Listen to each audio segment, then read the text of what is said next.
In the pledge.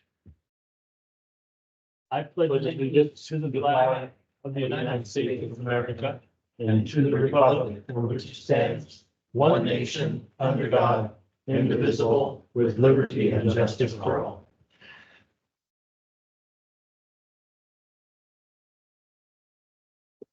Would you please call the roll? Director Cicada, Here. Director Davidson, Here. Director Ratterman, Here. Director Underhill, Here. President Thomas. Here. Okay, item 2, public comment. At this time, members of the public may address the board on any non-agendized item. And the public is encouraged to work through staff to place items on the agenda for board consideration. And no action can be taken on matters not listed on the agenda. And comments will be limited to 3 minutes. Any public comment today?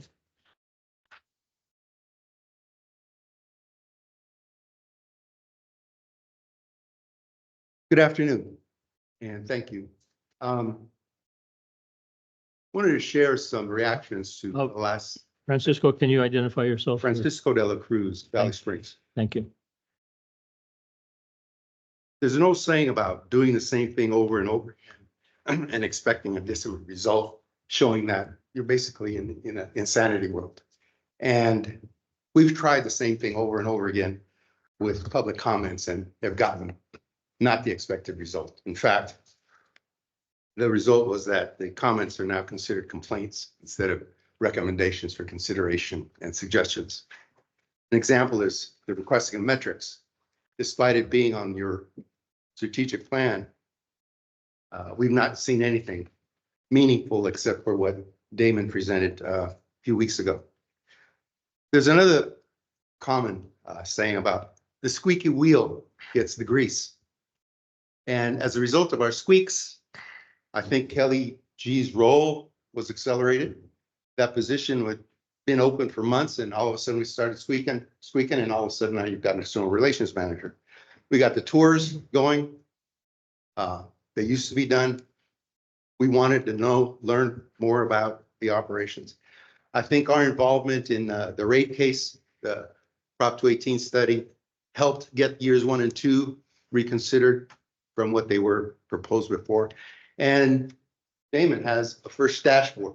Again, squeak, squeak, squeak, squeak. So, we're going to have to change our approach because it's not working to our satisfaction.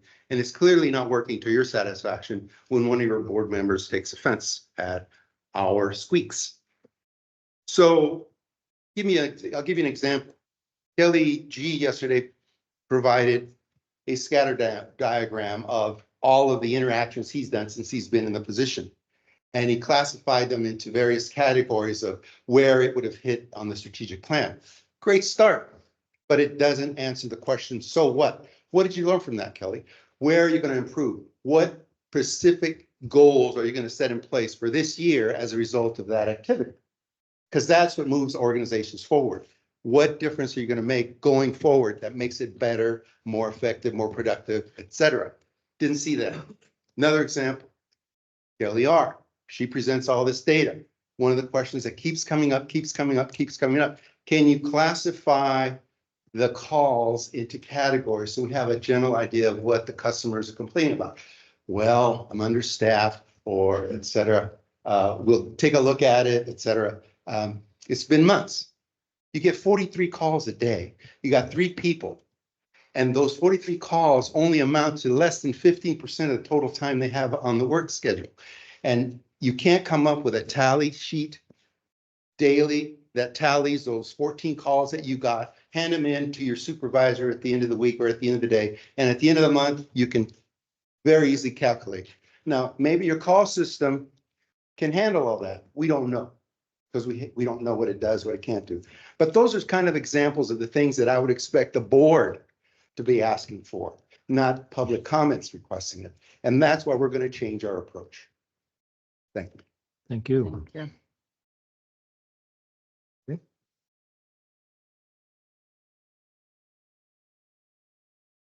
Good afternoon. Good afternoon, Mike Castro, Valley Springs. Trying to understand the cost of service.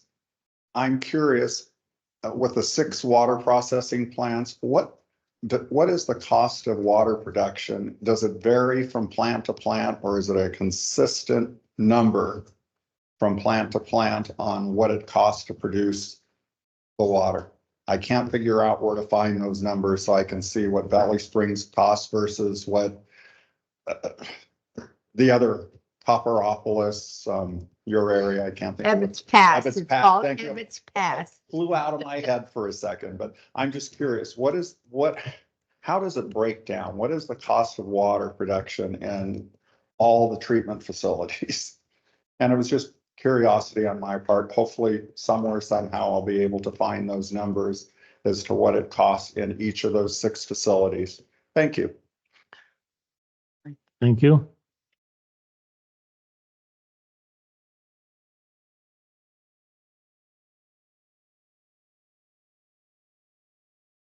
Good afternoon, Good afternoon. Mike Rogers from Valley Springs. I wasn't able to attend the meeting recently. Michael, I think Kelly did a presentation on a third-party service provider or contractor for the website and what was the initiative or the company? I can't remember the name, but Direct us. But in any event, my only question and comment about that is, as you all know, there is an army of cyber criminals out there. And I'm always concerned when we outsource any service to a third-party service provider, whether it be cloud-based or otherwise, that, we are vulnerable to this cyber attacks, and particularly the personal information and the financial information. Now, I'm sure this company has an end user license agreement that we've agreed to, but I just want to implore the board and operations and so on that are responsible to protect the financial and data security interests of the district. There's a lot of horror stories out there, and it's not just public agencies, hospitals, private businesses, and so on are dealing with this rather substantial threat to their business and operation. I would encourage you all to be very diligent about protecting the interests of the ratepayers in that regard. Thank you. Yes, thank you. Thanks for that. Appreciate it. Okay. Any other public comment here or online? All right. We shall attempt to get that information that you requested. All right. Moving on to the consent agenda, we have 1, 2, 3, 4, 5, 6 items on the consent calendar for today. First one is approval of the minutes of the meetings of March 13th and March 27th. 3B is a report on the monthly investment transactions for March 2024. 3C, ratify the claim summary number 625 Secretarial Fund for the amount of $3,094,881.46. 3D, review Board of Directors monthly timesheets. 3C, approved consolidation of the district election with the general election to be held on November 5th. What? Maybe you can explain what that's all about when we come. Just kidding. Okay. Authorize the signatures on banking and investment accounts with Umpqua Bank, local agency investment fund, Chandler Asset Management, and Global Payments. So Move for acceptance. Second, okay, we have a motion and a second to approve all those items on the consent calendar. We pull the board, please. Okay. Director Cicada? yes. Director Davidson? Yes. Director Ratterman? Yes. Director Underhill? Yes. President Thomas? Yes. Okay, item number 4, new business. We have 4A, discussion and action regarding Highway 4 Regional Water Supply Partnership.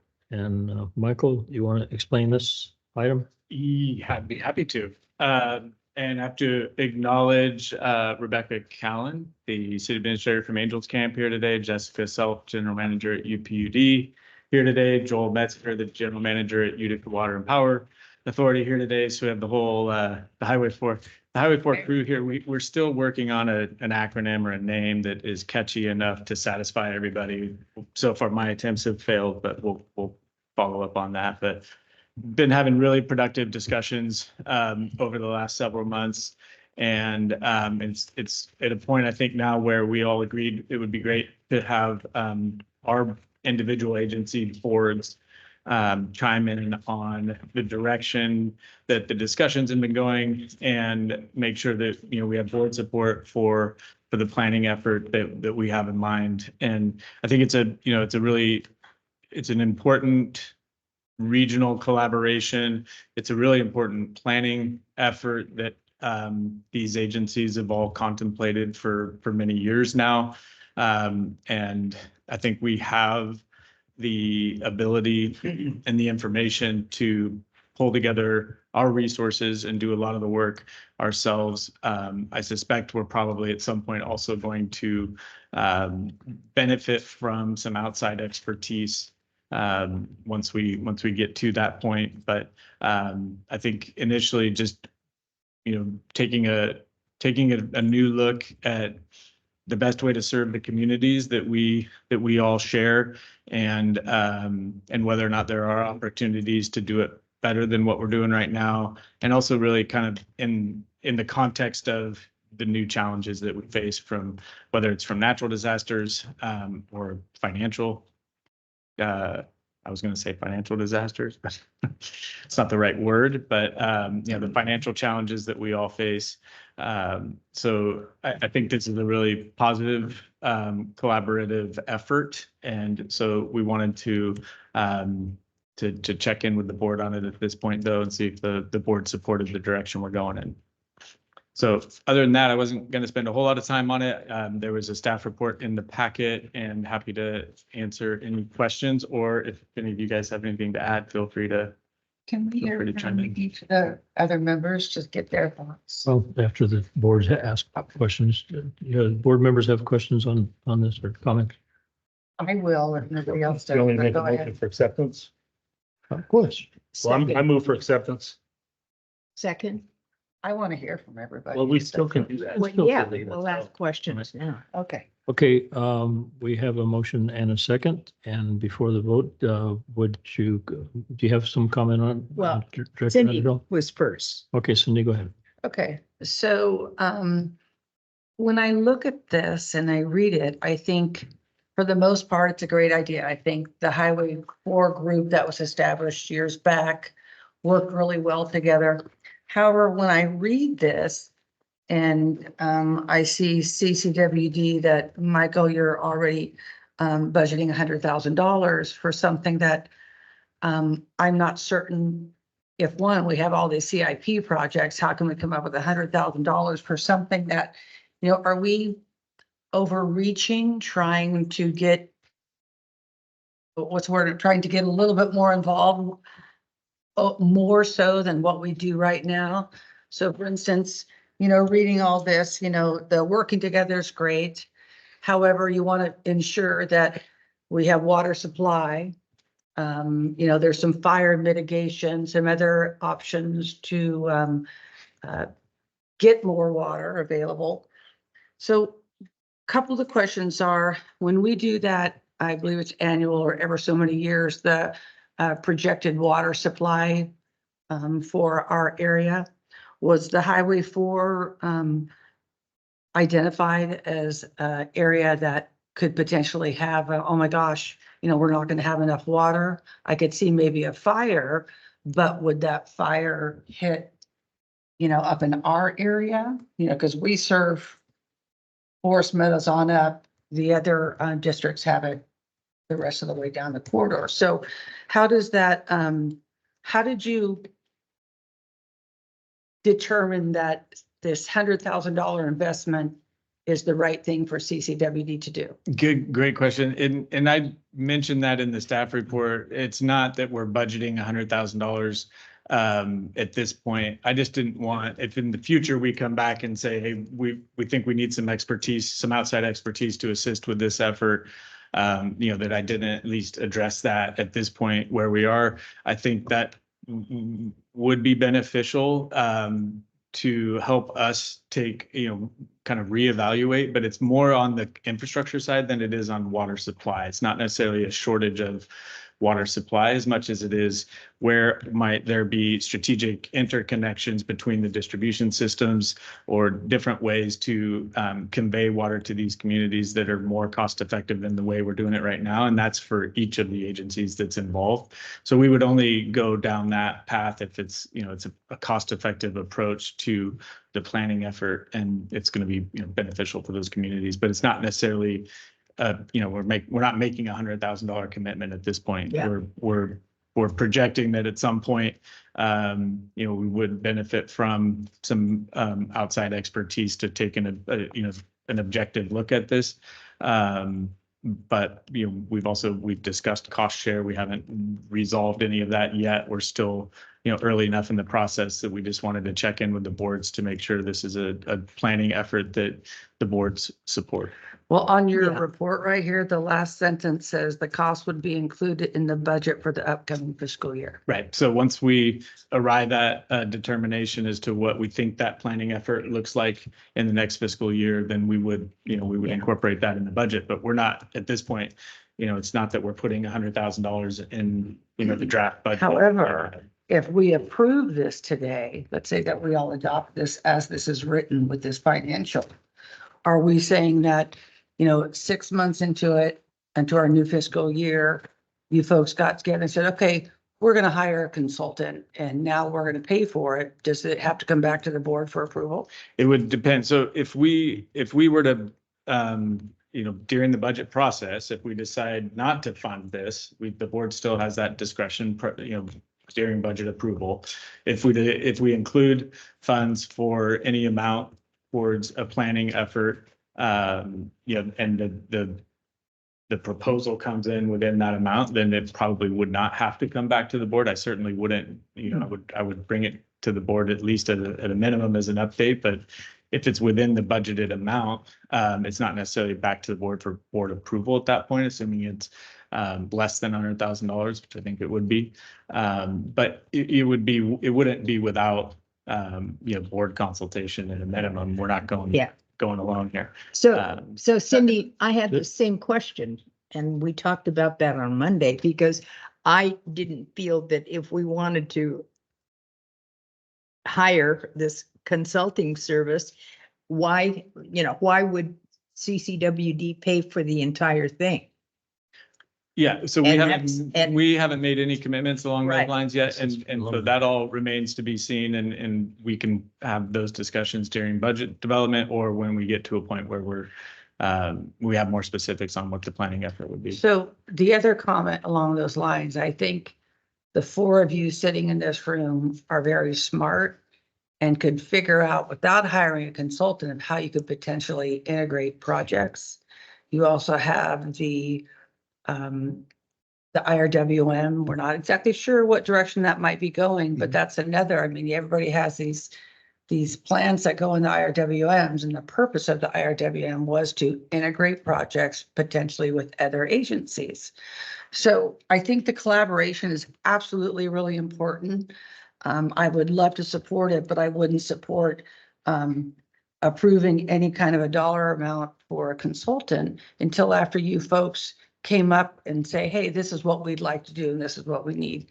The other That's what question, we're asking at this point. We're not asking for. but in here it says that you want to include it in the budget, and I don't think we should. Okay, that But would that's be just during my budget. comment. Right. So the other thing, when Highway 4 group was started, MSD was part of it, Murphy Sanitary District. And if you're talking about infrastructure improvements, I'm wondering why you don't have them included and potential any others along the Highway 4. I don't think there is anymore, but MSD, right? Yeah. There are, but it's mostly, this is really a water supply focused effort and water infrastructure focused effort. And we talked about, because there have been previous efforts that addressed a broader set of issues and broader, including more entities. And, we're not necessarily, I don't think we've ruled that out necessarily, but I think at this point, we're kind of really focused on best way to serve these communities on the water side. Well, How many times have you met? We've met monthly going back to December, I suppose. All right. I'd like to hear, When you get a chance, Russ.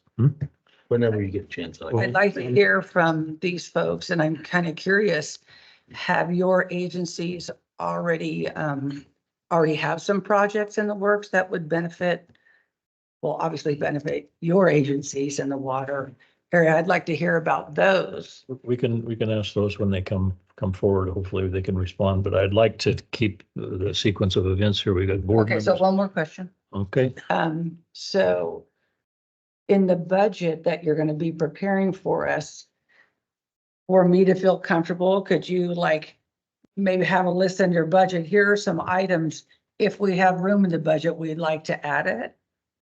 You know, instead of just saying, no, we're gonna put $100,000 in there. I think, again, with the rate increase, you know, the more mindful we are of every nickel and dime, I think is really important for us. I agree. Okay. okay, Bertha, did that conclude your comments? Yeah, I only had one other question on it, and Michael and I discussed the partnership goal of working together. Will, the third item was explore potential new water sources for each service area. So I was just curious about how that was going to work out, and I see Rebecca nodding her head. Yeah. Any examples? Can I Yeah, comment at some point? go ahead, Jeff.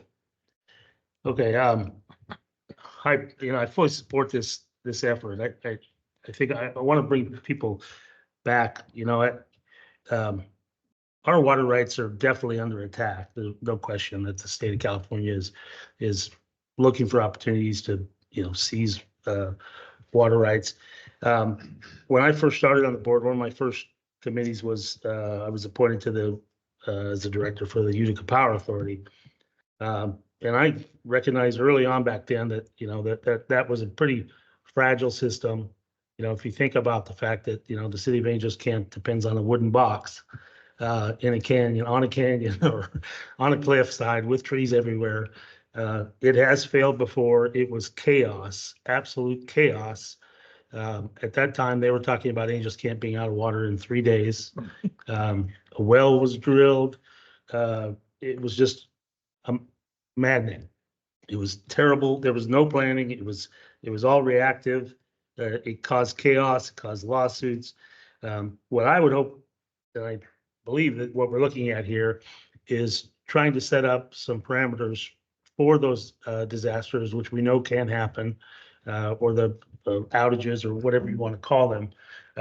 But we would have a list of steps that we could take that would keep everybody in water, keep everybody wet, so to speak. And that might, over the years, we may have to, build a few things here and there, and that'll all come after we do this strategic plan or this plan.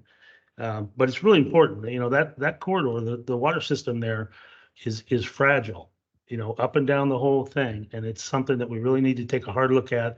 It's without question, one of the highest fire risks in the state, most likely to burn. It will be catastrophic. So there's so many things that we have to look at. Plus, we need to be able to defend our water rights. We have to show these projects. It's funny. I was just thinking in my head, we need to plan, at least 50 years out in the future and use the existing general plan, which has really not been, that corridor has not been looked at with the current land use map, even though the land use map was adopted 8 or 10 years ago, whatever. That is our guideline today, and we need to be looking at that to see how we're going to serve that. And I always think about, we need to be thinking about 50 years. Well, hell, it's been 23 years since I started looking at this. That went by fast. So, 50 years may not be enough, but we have to plan these things with that in mind. It's not about what can we do tomorrow. It's like, we got to have everything, all the ducks in a row, but when we're all gone, there's a plan for somebody to do. Because, these water systems have to last forever. Those communities are going to be there forever. And so I fully support this sort of action and getting that group together and coming up with these solutions. So we have our ducks in a row when, if there's an earthquake, if there's catastrophic wildfire, catastrophic wildfire in the right area there could really shut down, Murphy's, Angels Camp, Arnold for perhaps a year. I mean, it's something we really need. This is just one of the most important things that we've had brought to us in a long time. So I just don't want us to take it lightly or worry about, who's going to pay for it right now. Obviously, that'll be decided down the road, but I look forward to seeing this, the cooperation and coming up with a plan that will last for way beyond our time. So that's all I have to say. Scott? Director Ratterman? Yes, and I do believe that there is a catastrophic catastrophe fire going to be happening in that area, and it's not if, it's when. And I think cooperation and with our partners, it was less than 10 years ago that these same districts that are being represented here in this room never even spoke, wouldn't speak, wouldn't see each other. That has changed dramatically, and in That might have been my fault too. well, yeah, I was getting to that. But we're all over it, right? But that has changed. Not all of the players have changed, but I think the attitude towards each other has definitely definitely changed. And wow, that is a huge. The first. Sounds to me like he was apologizing. The first step is admitting. But no, our strategic plan of gold, this fulfills many items in our strategic plan. I do want to see this partnership go forward. I'm very, very interested in the cost share method that's gonna be used. I hope it's not based on size and that we look to avoid any gift of public funds in moving forward on this. Do you have another comment, Bertha? Yes, one more. And again, I am very pleased to see this group come back together because I was here also at the time and I saw the fragmentation of it and how it fell apart. And I'm just so thrilled because I love working with all of the agencies. And talking about tragedy or, fire, potential fire damage during the last fire. Remember, we had a situation. Rebecca, do you remember when we had to quickly go to some place and get some water to help? That's how those things come up, and we just don't know. We just don't know. And so this is the only way to go. And so I'm firmly behind it. My last comment is I think this is being so successful moving up Highway 4 that I'd really love to see this move in several different directions out of this district office. I'm looking at CPUD, something similar, possibly Valley Springs PUD, and others. But those two, namely, things have been so successful with this Highway 4 corridor that similar Agreements. or just a plan could move forward in several different directions. That's a good point. I mean, I think it's a great. some of those things are already kind of in place, but it'd be nice to take a fresh look. I know we have an air tie with Valley Springs PUD, Right. but if something happened to their wells and they've gone bad before and have had to use our water, but we should refresh those plans just to make sure that that we know what the backup plan is. Yeah. With their I cooperation. think that's a great suggestion. Okay, if board members are finished, I have a couple of comments. Is it too late to wordsmith this document? Because I see here that you're talking about we seek board support to prioritize solution-oriented planning effort to identify backup water supply opportunities. I don't think we're talking about water supply opportunities. We're talking about conveyance opportunities. Some of it's supply. I think we were trying to capture all of the above in that term. Okay, So but we have. trying to be inclusive, not Okay. limiting. So we will be exploring in depth that we've heard the discussion before about when we did Reach 1, Reach 3, there was a proposal to extend a pipeline, an 8-inch pipeline down to serve perhaps Murphy's, or not Murphy's, but, yeah, Murphy's. I think interconnections between the distribution system is a big part of it. There is the possibility of where, the watersheds are close to each other and they may be remote possibilities, but we're not trying to take anything off the table at this point. But where the Calaveras River watershed is almost intersects with the Stanislaus watershed in Arnold, we want to look at all possibilities. All right. Is it even remotely possible that, say, that we had another ruptured water main in Murphy's? And that was in Arnold, excuse me, Arnold, we had the geyser. But if we had an interconnection, could water be pumped uphill to keep water flowing in Arnold? Not currently, but No. that's definitely, within the scope of what we're talking about here is whether, Okay. how do we back each other up? We do have that relationship with Blue Lake Springs Mutual Water Company, for a limited supply, their groundwater supply, and they have provided water to CCWD in the past. But to go from UPUD's distribution system into the Ebbets Pass system, I think it's probably not realistic to go all the way up to Arnold, but it's not necessarily out of the question to think about Forest Meadows as a potential backup supply for the lower part of the distribution system. Okay, well, I'm, along with the other directors, I'm very much in support of this and applaud your previous efforts and look forward to the work product here.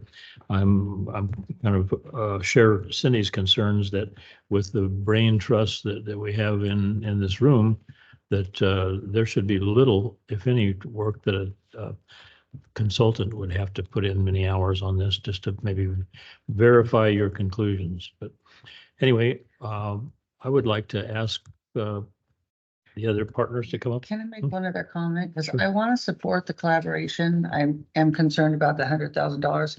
Could we change this to say that it would have to come back to the board before any approval of an expense for this consultant, whether it's 6 months from now or whatever, We that wouldn't, it has to? we don't need to make any changes for that to happen. It does. So- There's nothing in It does It does say that because I thought I asked you and you No. said that it didn't have to come back to the board. No, that's only, It has to come back to the board. that's only if it's approved in the budget, but that absolutely. We approve the budget. And there's nothing in Okay. the resolution. that And the commits to $100,000 any- figure is not in the resolution. Right. There's nothing in the resolution that commits to any Okay. amount of funding.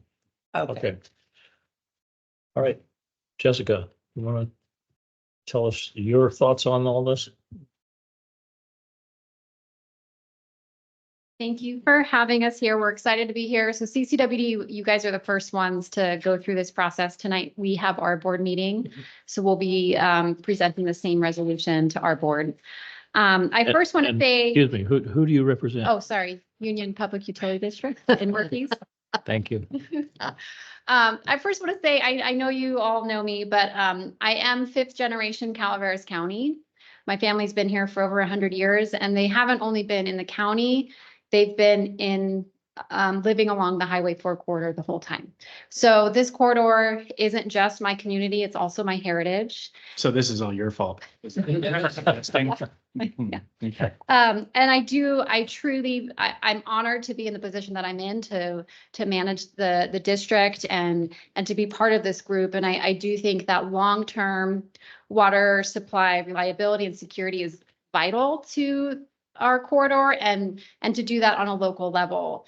And the 4 of us in this room, I think we're the perfect people to push that forward. We've talked about the Darby fire burning the flume. I was here when that happened. So was Rebecca. So was Joel. We remember that. We were all affected by that. And we know that that can happen again, and it likely will. And so leading UPUD, it's extremely important that we have other options if it's a fire, if it's a landslide, whatever it may be that can potentially harm the flume or our system, that we have something to back it up. And CCWD's Ebbets Pass system in Forest Meadows is about 1 mile, just 1 mile from our treatment plant and our reservoir. So there is an absolute potential to have an emergency intertie. When we report to the state on a monthly basis for drought and conservation reporting, we have to check the box. that we do not have a backup water supply. And we get dinged for that. So does CCWD, so does City of Angels. We're all in the same boat. Because of that, it now shows on the Water Board's website that UPUD has a quote, potential to fail system. And it's largely due to the fact that we don't have backup water supply. So we're all in this together.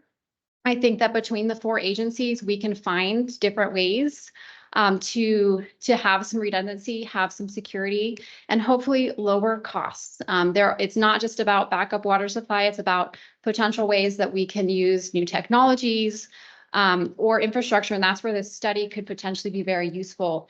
Not only look at backup water supplies, but also other potentials to save money for our community. You guys just went through a rate study. We have to go through a rate study again because our rates are now on the ballot for recall. And City of Angels is starting a rate study as well. So we're going through this process. Things are expensive. We want to keep rates low, but it's extremely challenging, as we all know. So whatever we can do together to try to save money for our community, I think is really important. And I do think it's almost irresponsible for the 4 of us agencies to not do this. We do need to work together in order to keep it local. Can I ask you a quick question? Sure. You were talking about the secondary system being a ding. What would qualify it as having a backup? Is it having a plan, or do we have to actually have the infrastructure in place? Having a backup water system. Actual installed? Mhm. Thank you.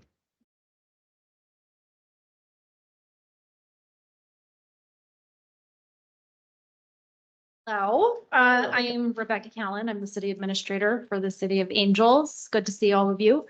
So I'm really excited about this group, and we kind of were talking about something early on about a potential, project. But from those conversations, this is what bloomed from it. And it was, we have to have bigger, wider conversations. We're all in this together.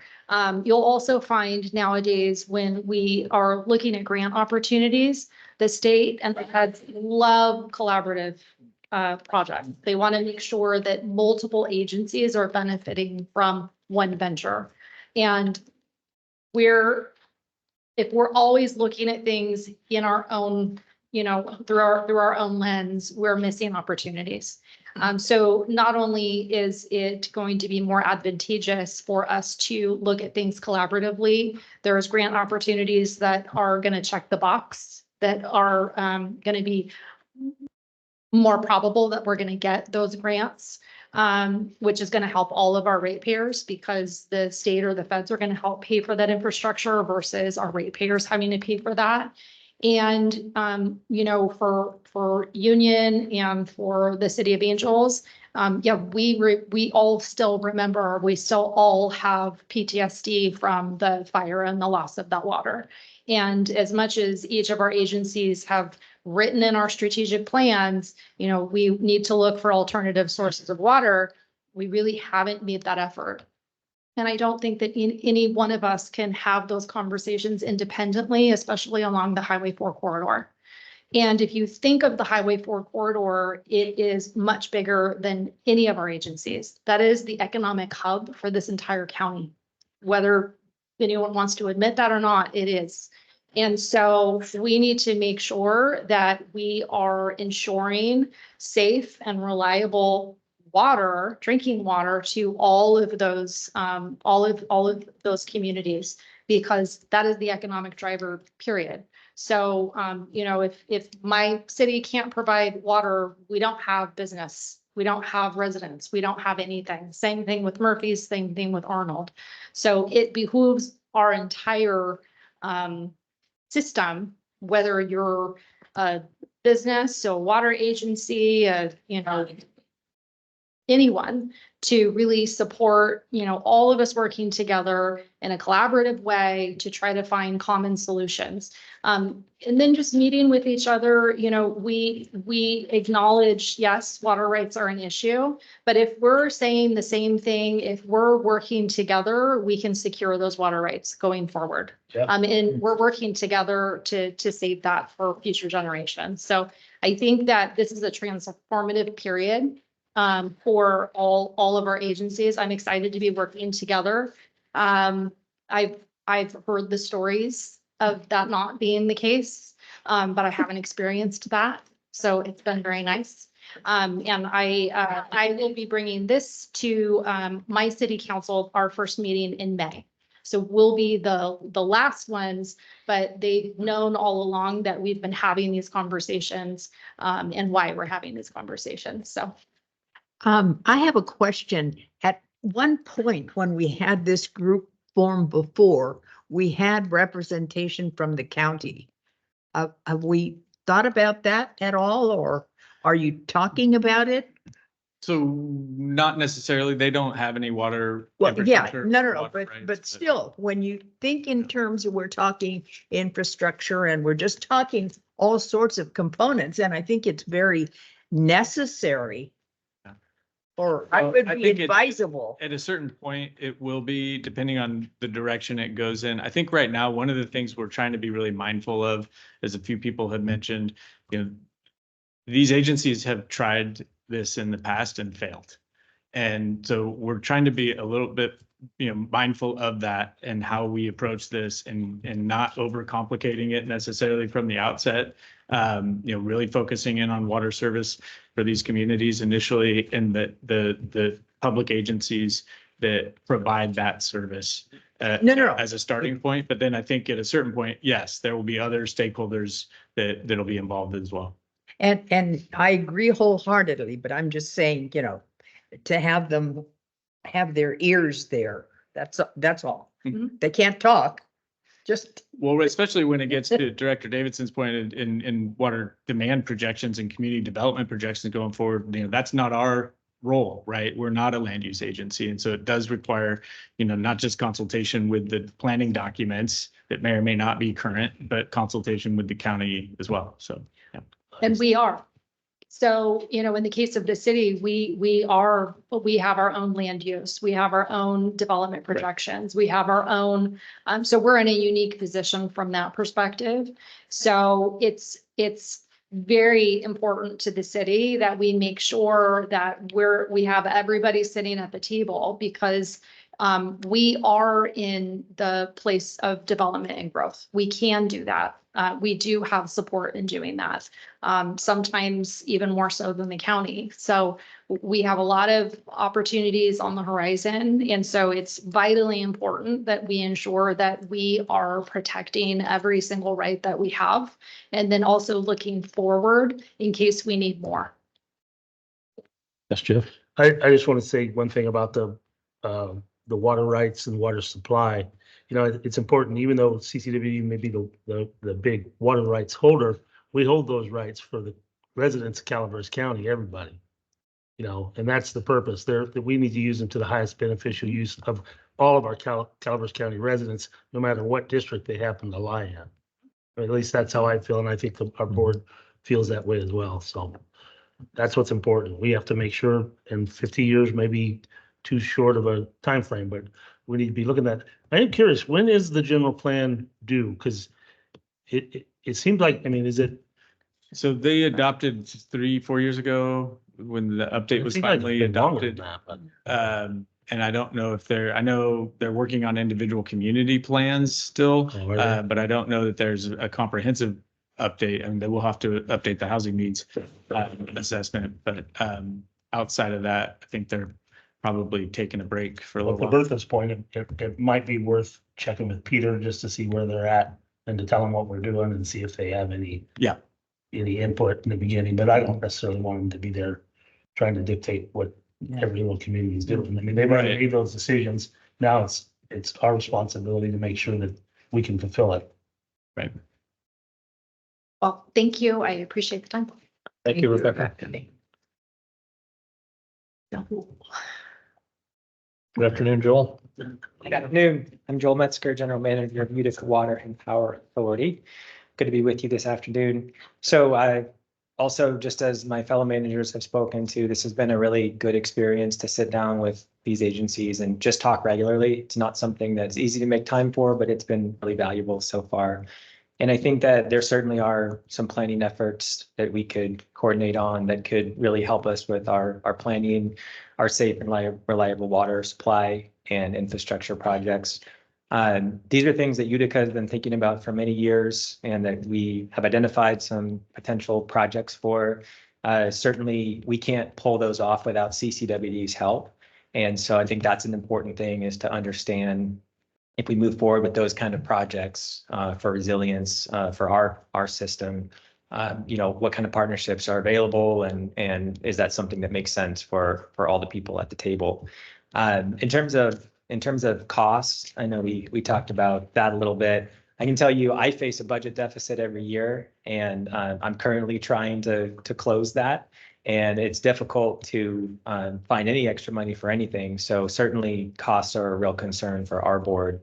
And whatever cost share there might be is something that we would look at pretty carefully. But I do see the value in partnering on this. And I think, other agencies may be in this similar situation to us at this point with budget deficits. When it comes to the water supply, I do think that the group that it's in this room has a really good understanding of the water sources. I would highlight the tunnel from McKay's to Collierville Powerhouse as being an absolutely critical piece of infrastructure. And if that fails, we are in a real big world of trouble for sure, because both CCWD and Utica pull off that tunnel with a tap, and that is our main Stanislaus source. And there's no way to run a pipe down easily and get that water. Once the water comes out of the tunnel, then I have a very vulnerable system that's 13 miles long to get that water to Murphy's, including 19 wooden flumes, 6 of which burned in 2001. And so one of my priorities and the board's priorities has been, how do we harden our system and not just kind of cross our fingers and hope that wildfire doesn't come, but do something proactively. And so we've been doing fuel reduction projects, including one that's going to start next month around Hunter's Reservoir. That's going to benefit CCWD's treatment facilities, our reservoir and flumes, and the school in the area, and a lot of residential folks. It's a 207-acre project, 1.2 million, funded by CAL FIRE 100%. So those kind of things we can do, and we are doing. But if a big fire came out of the Stanislaus River Canyon, CAL FIRE has been very clear with us that those flumes are not something that they're able to protect, especially 3/4 mile flume. And Jeff, you make a good point. It was chaos when it burned. There was no real good plan B. And so I can tell you it's our goal to try to identify something that we could do proactively to avoid that chaos in the future. But that's going to take planning. That's going to take substantial funds. We're talking many millions of dollars to pull that off potentially.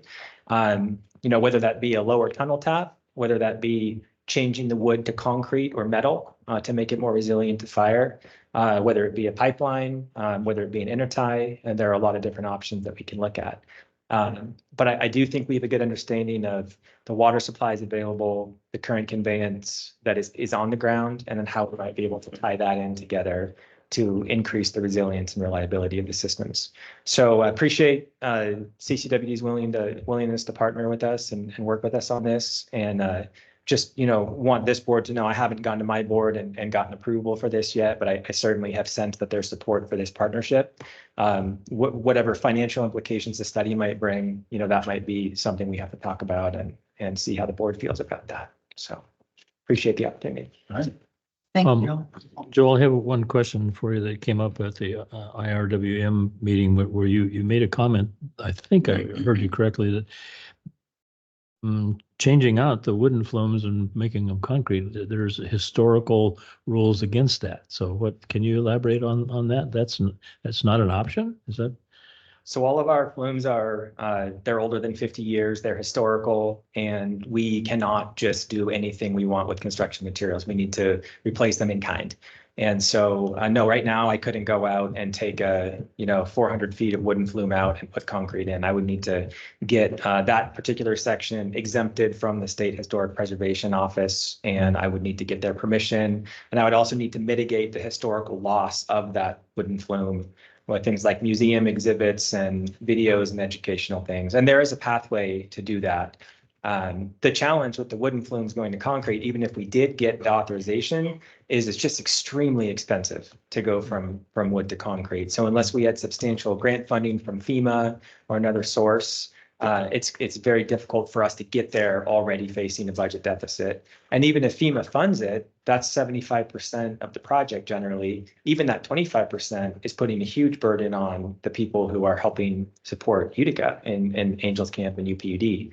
And so, yeah, money is a real limiting factor for us when it comes to trying to take these proactive actions to prevent that horrible chaos that you described, Jeff. If I'm not mistaken, when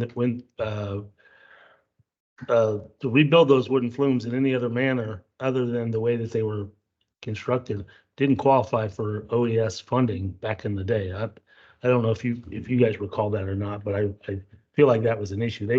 They didn't have a choice to come, to do it in a different manner if they wanted to get The funding. reimbursement for it.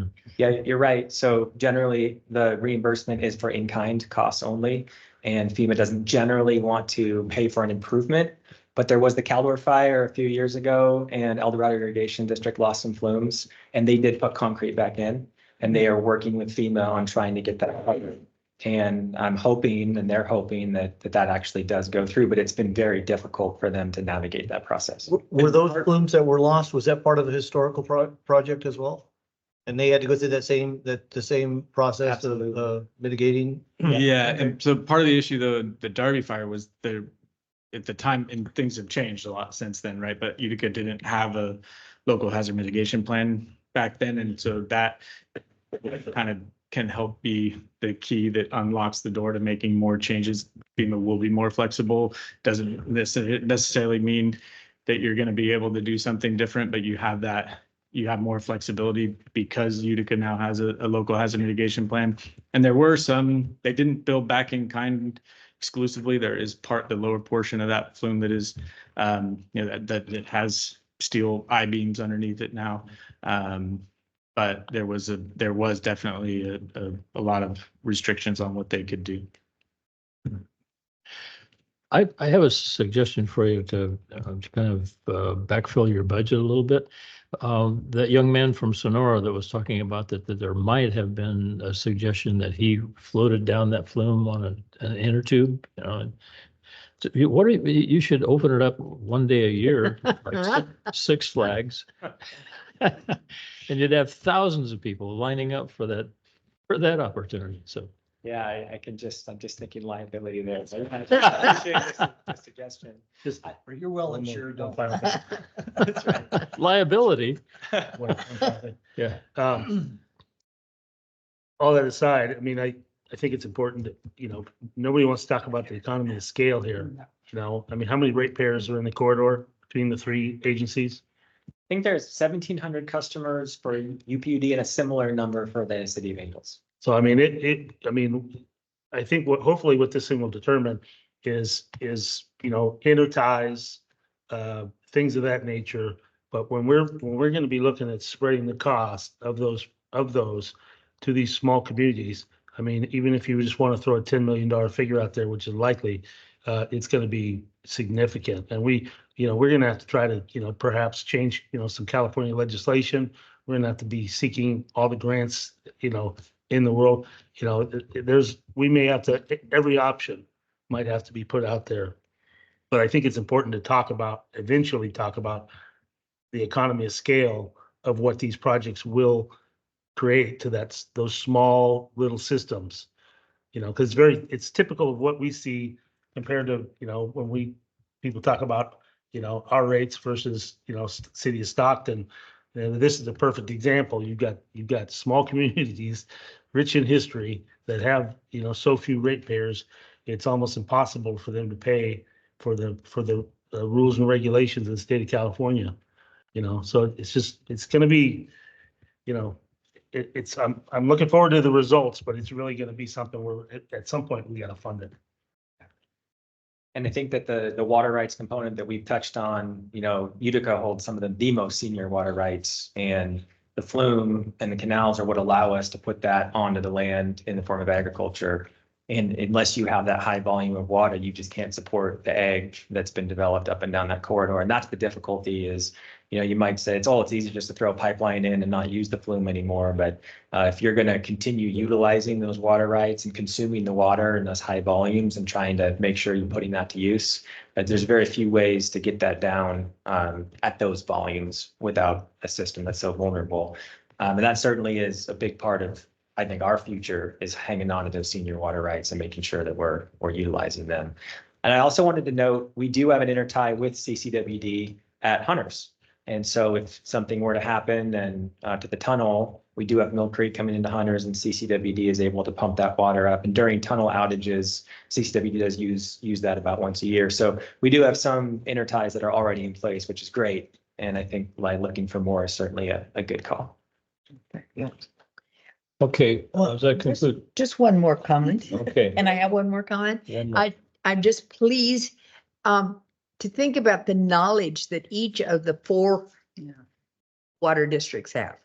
You all have history and you all have knowledge and you've all worked out there in some respect so that, we're going to come up with a solution. And I think that that's very, very important. And I'm just very happy and I'm very pleased to see everybody today and your comments. And so we'll be seeing you tonight as we change venues.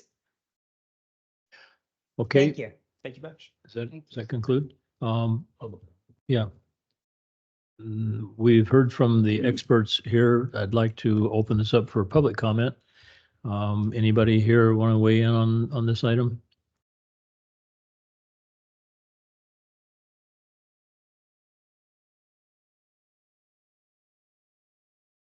Once again, Mike Castro, Valley Springs. I'm trying to understand how this has been handled in the past and at what annual expense, and joining this partnership, what it's going to entail with annual expense.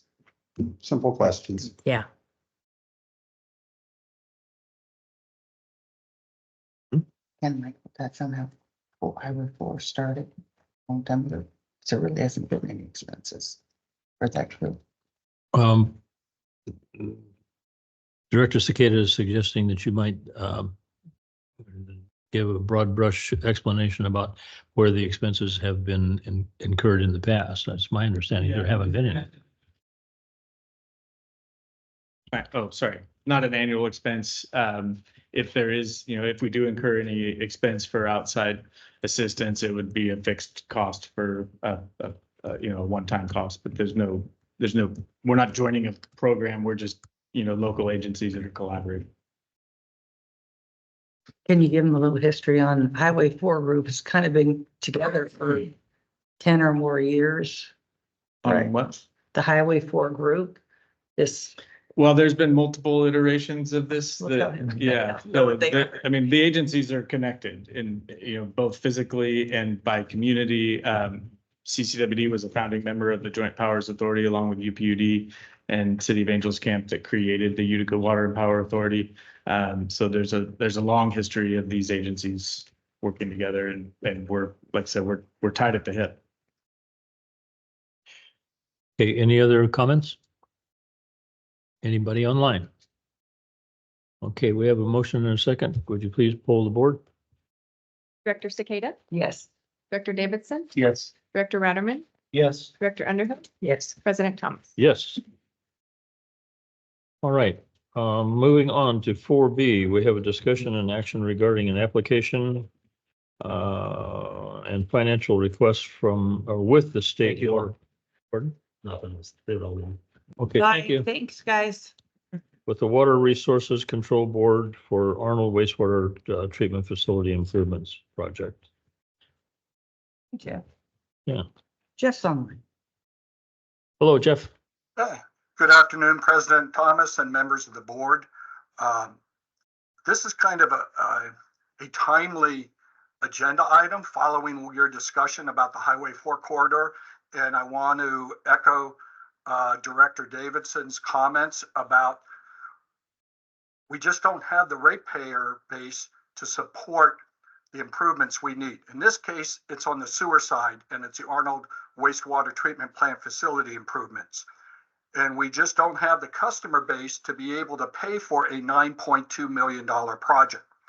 So what Kevin has been doing and working with myself and others within the district is put together an application with the State Water Resource Control Board to request grant money for this project.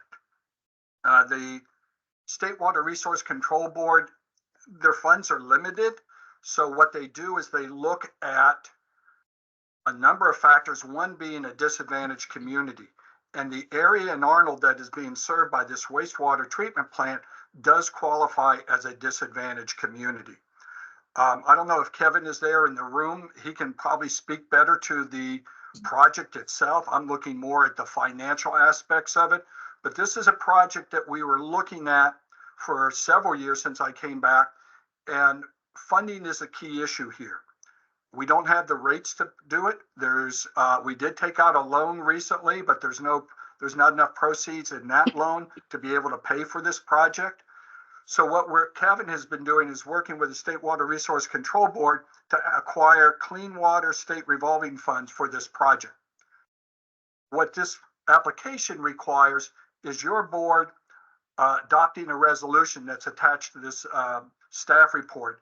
And yes, the wording is a little bit different, but that's the wording that came from the State Water Resource Control Board. We had to use that exact same language so they will accept it. But what this does, hopefully it'll open the door to access up maybe to $8.6 million that can help get this project completed.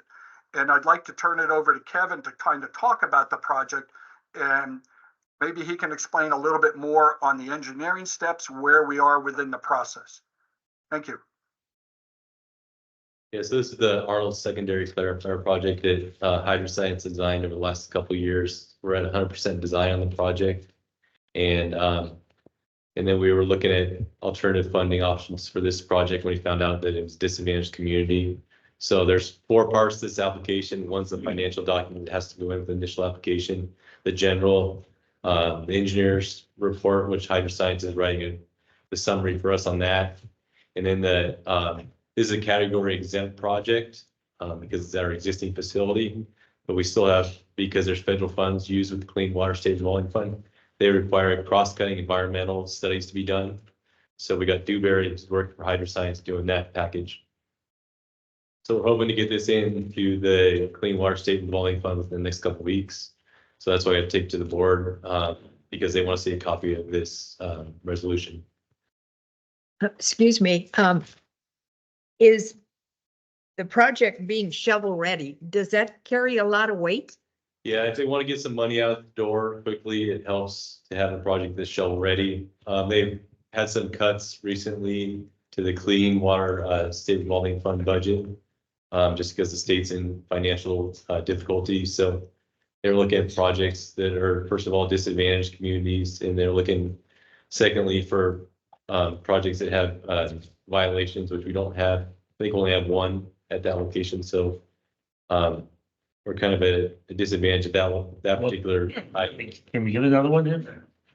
Yeah, well, I mean, we're into the general permit there, so we do exceed the flows there in the winter time. But I don't think that's something we want to get a violation for. And then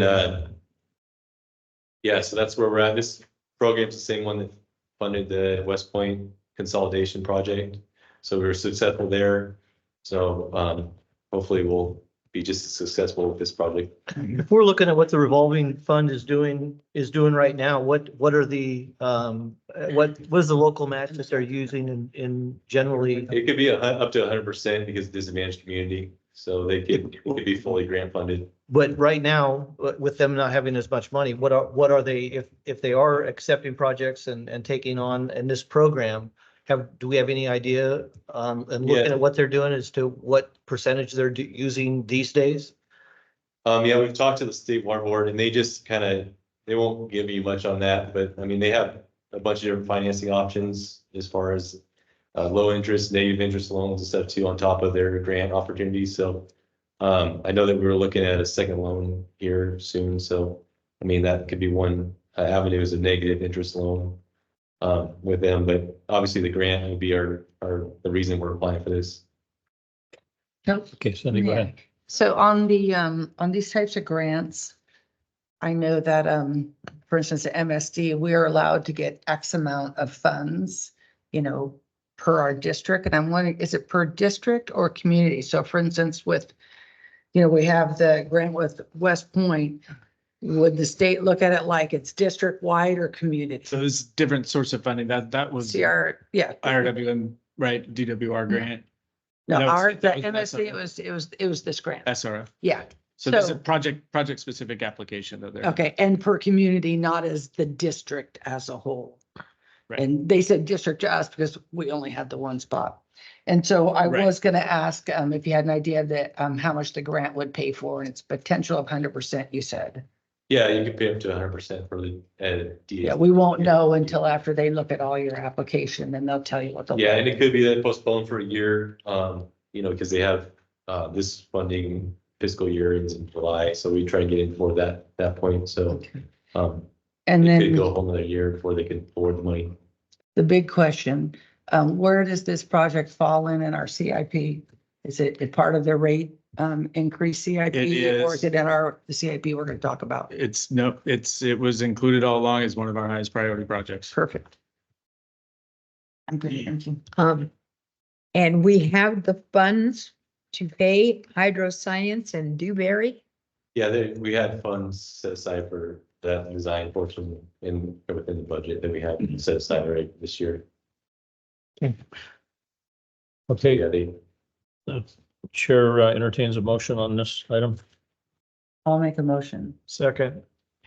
Okay, we have a motion. It's been moved and seconded. I'd like to open this up for It's Other me support? instead of Scott. Well, you can take the first if you want. Okay, other, I'll go the first. other board comments. Okay, public comments?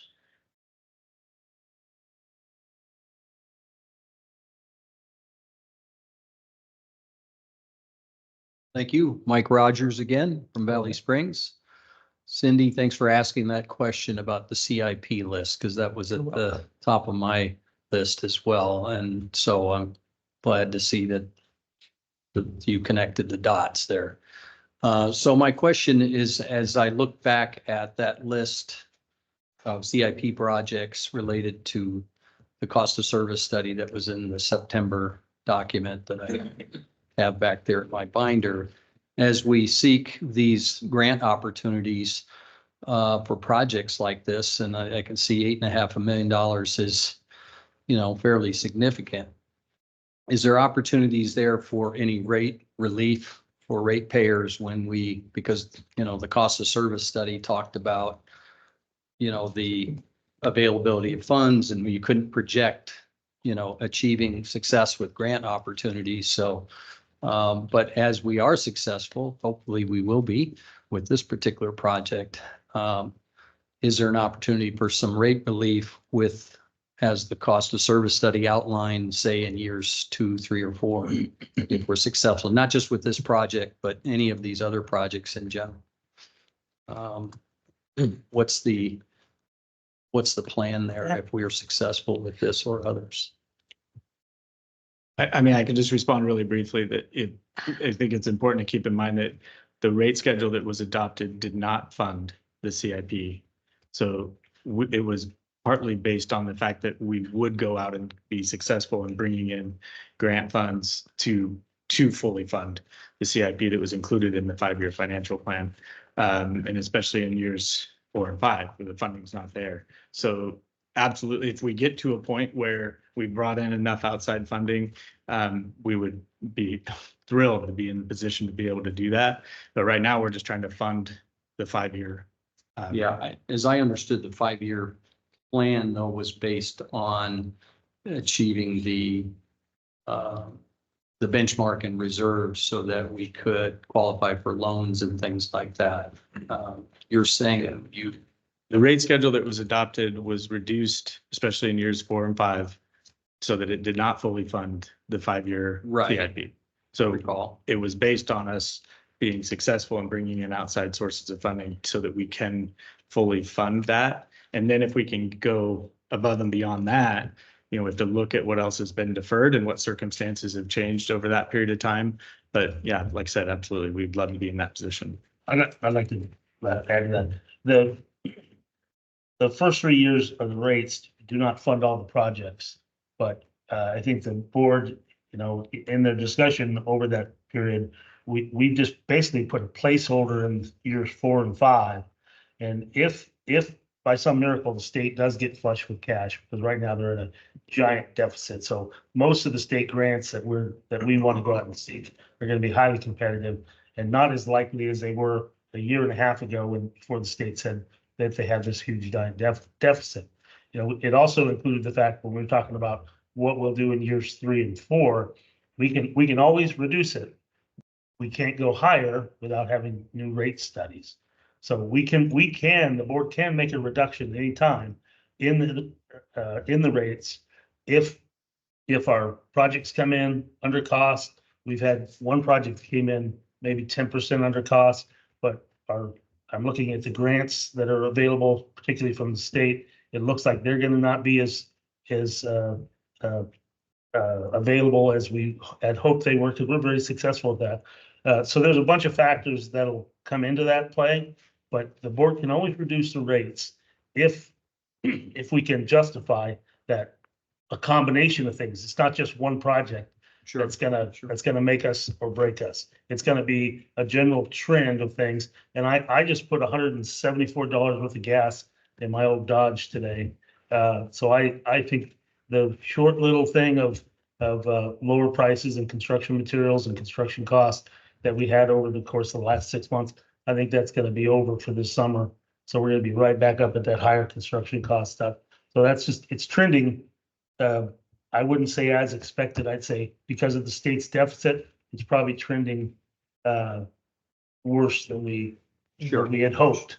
Sure, but the agenda item does stipulate that some of those funds come from EPA, which is federal funding, not just state funding. So hopefully. Federal funds are just as hard to come by as state. funds. Yeah, no, it's all. Yeah. Yeah. But hope so. Let's hope. Okay, I what just everybody want to wanted make us to sure do. that Oh. as we, as you go from budget cycle to budget cycle, that goes into the calculation, how successful have we been and what potential relief can we provide to ratepayers on a regular basis? I want that as a. Yeah, and even like the AB tank thing. I mean, that was a very anticipated opening contract because we wanted to see where we were at. What the new construction cost was. It what we anticipated, and thankfully it was slightly less. That was really good news. But we absolutely are looking at all those bid openings and then again all the grant opportunities. I mean, that's important stuff. Okay, thank you.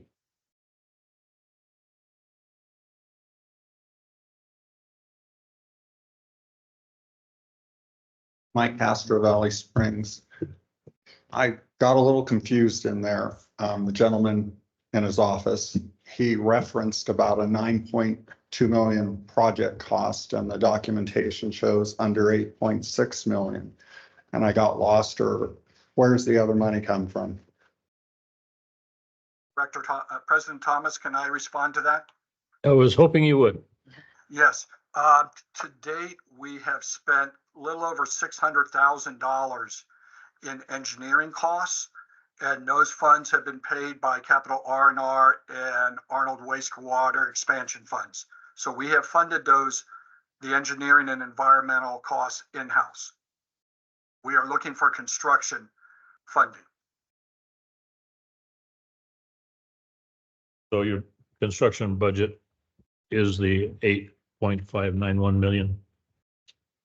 That, Kevin, correct me if I'm wrong, but I believe that's a construction budget. Yes. Okay, Kevin says yes.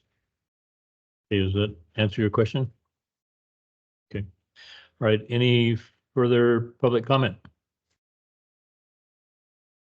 Okay, we have a motion and a second. Would you please pull the board on this item? Director Cicada, Yes. Director Davidson, Yes. Director Ratterman, Yes. Director Underhill, Yes. President Thomas. Yes. Okay, moving on to 4C. Discussion and action regarding approving a custody agreement with U.S. Bank Trust Company for investment of the district's 2022 capital improvement program loan proceeds. You have this too, Jeff. Um, I want to give a little history lesson, but your board has been part of this process all along. Part of it is for those in the audience that have not. Back in 2022, we secured 2 loans for the water and sewer CIP projects. One of them was a $19,843,000 water loan. We're paying 2.94% on that. The other is an 11.1 million sewer loan, and we're paying 3.099%. Those percentages are very important as we go through this process. Also, to remind everybody, we secured those loans before rates jumped. So we were very fortunate for that. Yet, when it comes to U.S. IRS tax laws and the increasing in interest rates, it's come back to create a tax liability for us. In the eyes of the IRS, if we invest our funds anywhere above the base limit of what we're paying for in interest rates, that difference is liable to taxes. We have to pay taxes on that delta to the IRS at the end of this process. If we do not use our funds within 45 days, we are doing multiple projects and we just weren't able to meet that timeline. So when we got the money from the loans, we invested our proceeds with Chandler Asset Management, who manages the rest of the district's or a portion of the district's investments. And they have been getting on average the last month 4.92%, and that's just basically a money market account. So we've been earning quite a bit of interest on these loan proceeds, but the delta between that 4.92 and whatever we paid for on the interest on the loans is a tax liability to the IRS. At the time we took out these loans and invested the money, the district nor a number of investment companies weren't aware of a old 1970, I think it's 76 IRS regulation that was approved that allowed a different type of investment vehicle. In this particular case, demand deposit state and local government series, commonly known as slugs, that are exempt from this arbitrage tax liability. I found out about this, about slugs last November when Hilltop Securities reached out to me and told me about their work with a large transportation district in Southern California, that they were talking about switching their investments from such as mutual funds into slugs so they could reduce their tax liability. Back in December, staff went to the Finance Committee, discussed this as an option. The Finance Committee looked at us to be able to do a little bit more research and find out what's all involved in this process to be able to move over to slugs. I looked at a number of investment firms, including Chandler, including PFM and some of these other, I'm not sorry, PFM, but some of these other agencies and investment firms, and very few firms actually have the ability to purchase and hold slugs. Slugs, basically a slug is, like I said, a demand deposit slug is issued by the U.S. Treasury. It is sold as a one-day certificate of indebtedness. They roll over automatically until you ask to cash them out.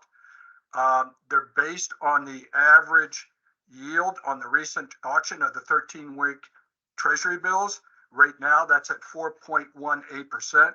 It is less than what we would earn from a mutual fund to Chandler, but it is not taxable. The difference between the interest rate we pay on the loans to the amount of what we can get on slugs, we get to keep that money and we don't pay taxes on it. We looked and researched as to whether or not we ourselves can purchase the slugs. If you do purchase these securities, you still have to house them in a trust account. We use US Bank for trust accounts for a number of our loans. We've used them for some of our assessment districts. So we're very familiar with US Bank and very confident in their ability to take care of this process. Switching to slugs does not alleviate our prior tax liability. As of last June 30th, our tax liability on the water loan was $124,479, and then the wastewater loan, it was a liability of $43,753. In hindsight, I wish I would have known about slugs, but honestly, public agencies have not been in this situation where they're getting interest earnings greater than the interest they're paying on debt in over 2 decades. And most of that institutional knowledge has gone. So, hindsight, I wish I knew about it, but this is something that we can continue to reduce our future liabilities. And right now, we have about 17 million still in the water CIP loan and about 5.9 million in the sewer. So if your board approves this agreement with US Bank as a trustee, we can shift our money from Chandler over into this US Bank trustee and then purchase slugs. And then we can then reap the benefits of the higher interest rate without the tax liability. We will still have to monitor it. There will still be costs associated with US Bank, nominal cost to set it up, and then ongoing costs for $3,500 each year thereafter to maintain the trust account. I did talk to Chandler Assets. They were the first agency I looked at, and we had multiple discussions, and they came back and said, Jeff, we're sorry, this is just something we cannot offer.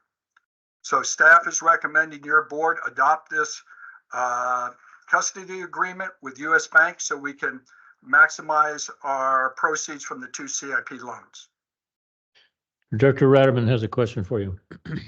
Jeff, I think in summary, you're saying that our tax liability currently to the IRS is $168,000, and going forward, if we make this move, it'd be a one-time cost of $4,000 in the first year and then $3,500 each year following that.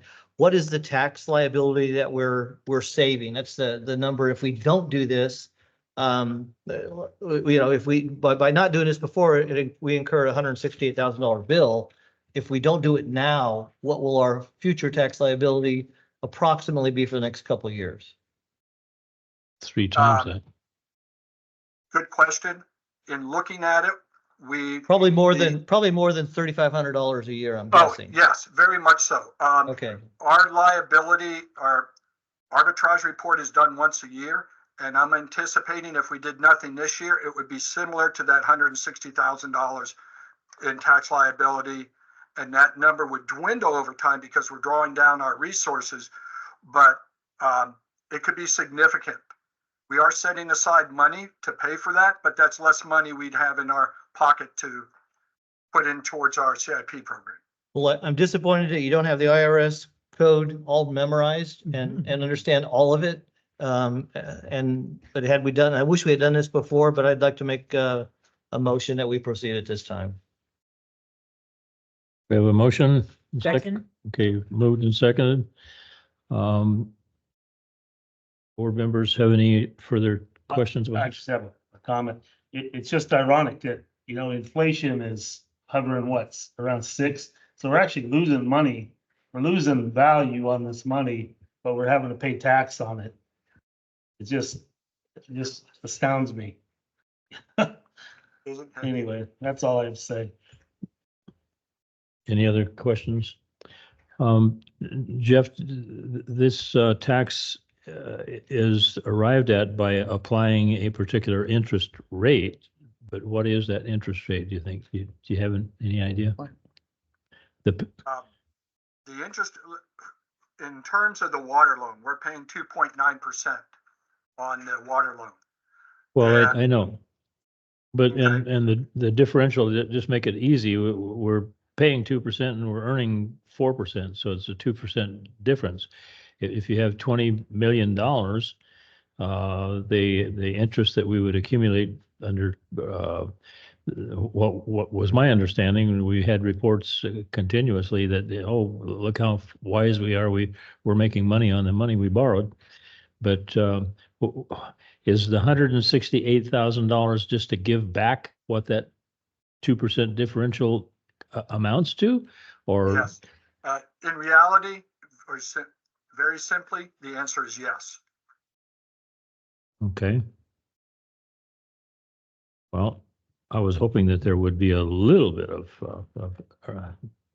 delta on that, but okay, any other questions? What's our time frame by spending this money? You know, what do we, you know, for our CIP? project Yeah, it's that we borrowed? it's gonna go out the door quickly here. So that's Jenny Lind A to B, which is ramping up, Copper Cove Water, Copper Cove wastewater projects. All of that is, all those projects are happening now. So And because these new investments are daily, there shouldn't be any fees to pull money out as we want to, correct? Correct. And I've reached out to US Bank and PFM, and there are really no fees to pull money out. So and since it's a daily rollover, we can pull it out at any time we need it. Okay. All right, well, that was going to be my next question. Okay, any further board discussion?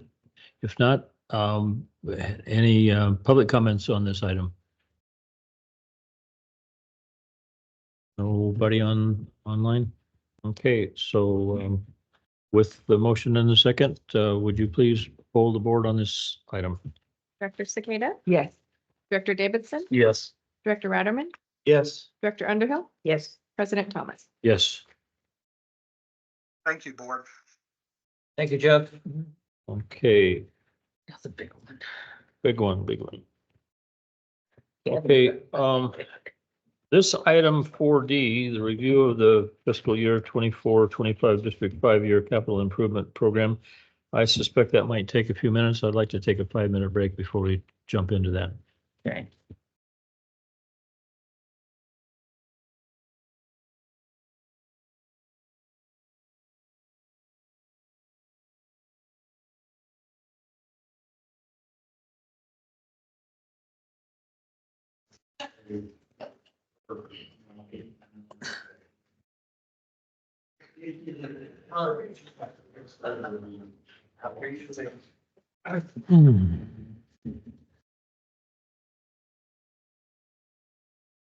Okay, let's reconvene here. We have this discussion on the fiscal year 24-25 district's 5-year capital improvement program. Kevin, are you going to do this? Yeah. So we discussed this at the last engineering committee. Mark did a presentation on it, and I kind of follow that same outline, but so there's no motion on this agenda item. The engineering department brings this 5-year CIP plan to the board annually. So there's currently more projects than funds available. So it's a difficult task to prioritize the projects. Engineering staff uses kind of master plans as a roadmap for these projects. There's some kind of items that we outlined in the agenda item, the critical project priorities. The system renovation and replacement program, it's the R&R. So this replaces our aging infrastructure that exceeds its useful life. So until recently, for one example, is that we only had one of our tanks that ever been rehabilitated ever, our welded steel tanks. These welded steel tanks need to be recoated every 15 to 20 years. That's kind of an example of what would fall under the R&R program is with, we look at stuff that's beyond its life. So then increasing system reliability and redundancy. So currently we have systems that that have never been maintained properly because they can't be taken out of service. So we just recently completed a project in West Point, redundant filter. We're able to have a redundant filter so you can do maintenance on the existing filter. We also have 2 projects on our CIP, the Arnold secondary clarifier and the lock antenna biolab. So both these are single infrastructure sewer plants. That clarifier hasn't been out of service since it was installed. And same with the biolac and lock antenna. So that's one thing we look at is creating redundancy and reliability. So, you know, if there's a problem with that piece of equipment, then we can maintain it and also extend the life of it. So the hazard and risk mitigation, wildfire and flood. So this is protection of equipment from wildfires and flooding, which we have a lot of in both down in the lower areas and up in the high areas. So some examples of this is our redwood tanks that we replaced in Copperopolis and Evans Pass. So that was fire. Those were funded by grants for fire protection. We also have flooding problems at our lift stations in Arnold and our Huckleberry lift station down in Lock Antenna. So those are projects that we look at the hazards and problems. So we have flood walls and then also equipment building. So a lot of our CIP has to, with hardening our facilities, a lot of our electrical equipment just outside and it's prone to hazards. So the next one that Mark had here on this plan was the building climate resilient infrastructure. So I think this was more popular with the funding agencies and regulatory agencies because there's lots of funding for that kind of stuff coming down the pipes. So that's something we look at as opportunity for funding. Water resource and water supply improvements. So this has to do with storage capacity at our facilities and also projects that increase our water supply. So one example is that Hunter's raw water intake. So now with these new pumps that we're going to be doing as part of our grant funded project, we'll be able to draw that reservoir down and utilize all the water in the reservoir without running dry.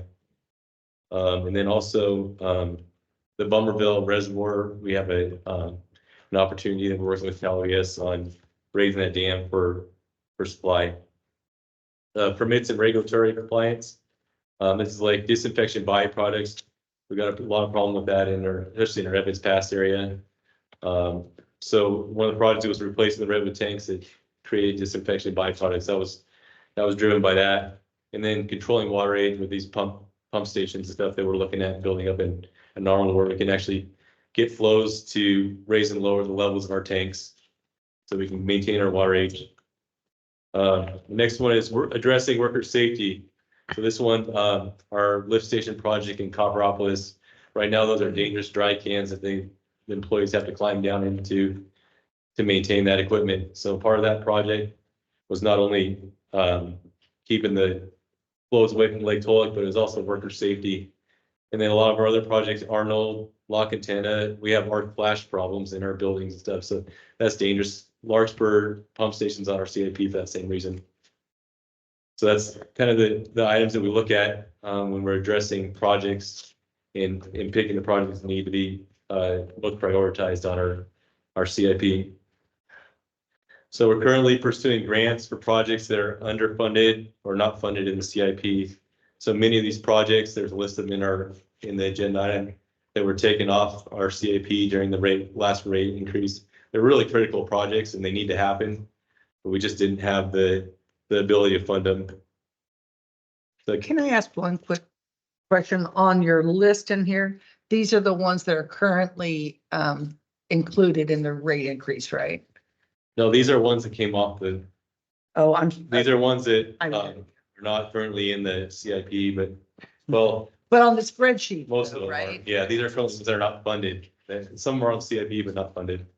Okay, but the bigger spreadsheets we're gonna get to. Yeah, the bigger spreadsheets are the ones that Okay. are on CIP. I'm just trying to stay with you, Sorry. them, not you, it's me, just me. So I kind of want to go over the projects that we got and then for the next fiscal year and where the status is of them. So we got the Copperopolis C2B transmission main project that was formerly the B tank pump station project. As part of this project, we'll be eliminating the pump station. So PBI is working on the design for that. And we should be ready to go into construction this next fiscal year. So the A to B transmission pipeline, the notice to proceed was sent to DA Woods. So their contract time started for the construction of that project. They've ordered the pipe and should be here in 2 to 3 months. The Copperopolis clear well and tank B. Our tank B has been erected. The foundation's ready to clear well. And the contractor, after they complete the new tanks, they're gonna do the rehab. Next one that's on our fiscal year for this year and next is the Jangling Clear Well 2. So we got a contractor under, Crosnell's under contract to rehabilitate that tank. It should be done by May of 2025. Next one's the one we already talked about, is the Arnold secondary clarifier. That's at 100% design. So that's on this year for the grant submission and the final design. But then we're skipping a year, waiting for the grant. Copperopolis lift station rehabs. So those are ongoing in Copperopolis. West Point redundant filters, the construction's done. West Point Willseyville should be done this year in October. Huckleberry lift station, the RFPs are out for that. So we have proposals coming in the middle of May for that project. Lock Antenna wastewater treatment plant, the RFPs out for that, and we have design proposals coming in the middle of the month. Sawmill tank, we're gonna start working on the design of that tank here in this next fiscal year. So that's a 1977 tank that's never been rehabilitated. It's 3 million gallons. We only really need 1 million gallon storage up there. So it's way oversized and well overdue for any rehabilitation or replacement. So where do you put the water while you're fixing? So if you build 2 smaller tanks next to it, you can leave the water in the existing tank, and then when you're done, you can transfer the water to the new tanks. Okay, without losing service. Yeah. Mhm. And then Hunter's Raw Water, we expect to have the construction money from FEMA starting in June. We're at 90% design, so we can finish up the design and get that project out to bid. The Copper Cove Tertiary is on there for the, hopefully we got some good news on pre-purchasing the SAF unit for that. We talked about the Lake Tollick submerged water line. There was an error in the agenda package that there's no money for construction yet, but that's just the design. So that's not really the description of it. It's not the submerged water line. It's to replace the submerged water line. This would be bypassing the submerged section of line. So we run a line from like Copper Meadows down along the Burns Ferry to Poker Flat, and that would make the water come through the Copper Cove Drive. How long has that one been under discussion? It's been a long time. I mean, Yeah. it's kind of a hazard there, that water line sitting there. Since it was put in. Yeah. Probably. Yeah, so I mean, if somebody comes along with a boat anchor, 60 miles an hour and hits that line, we're gonna be in trouble. And that line feeds underneath the Lake Tollick from B tank. There's no tank on Poker Flat side of the lake, so it feeds underneath the lake. So I mean, that's our sole water supply.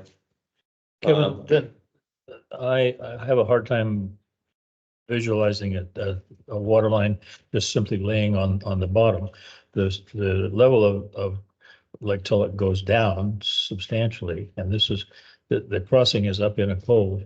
I would submit to you that they probably dug a trench, put the pipe the shortest distance in between the shore. And I don't know, have you gone scuba diving to confirm? No, I haven't gone scuba diving, so I mean, I don't know exactly what it looks like in there. I just seen the part that's exposed. Is it?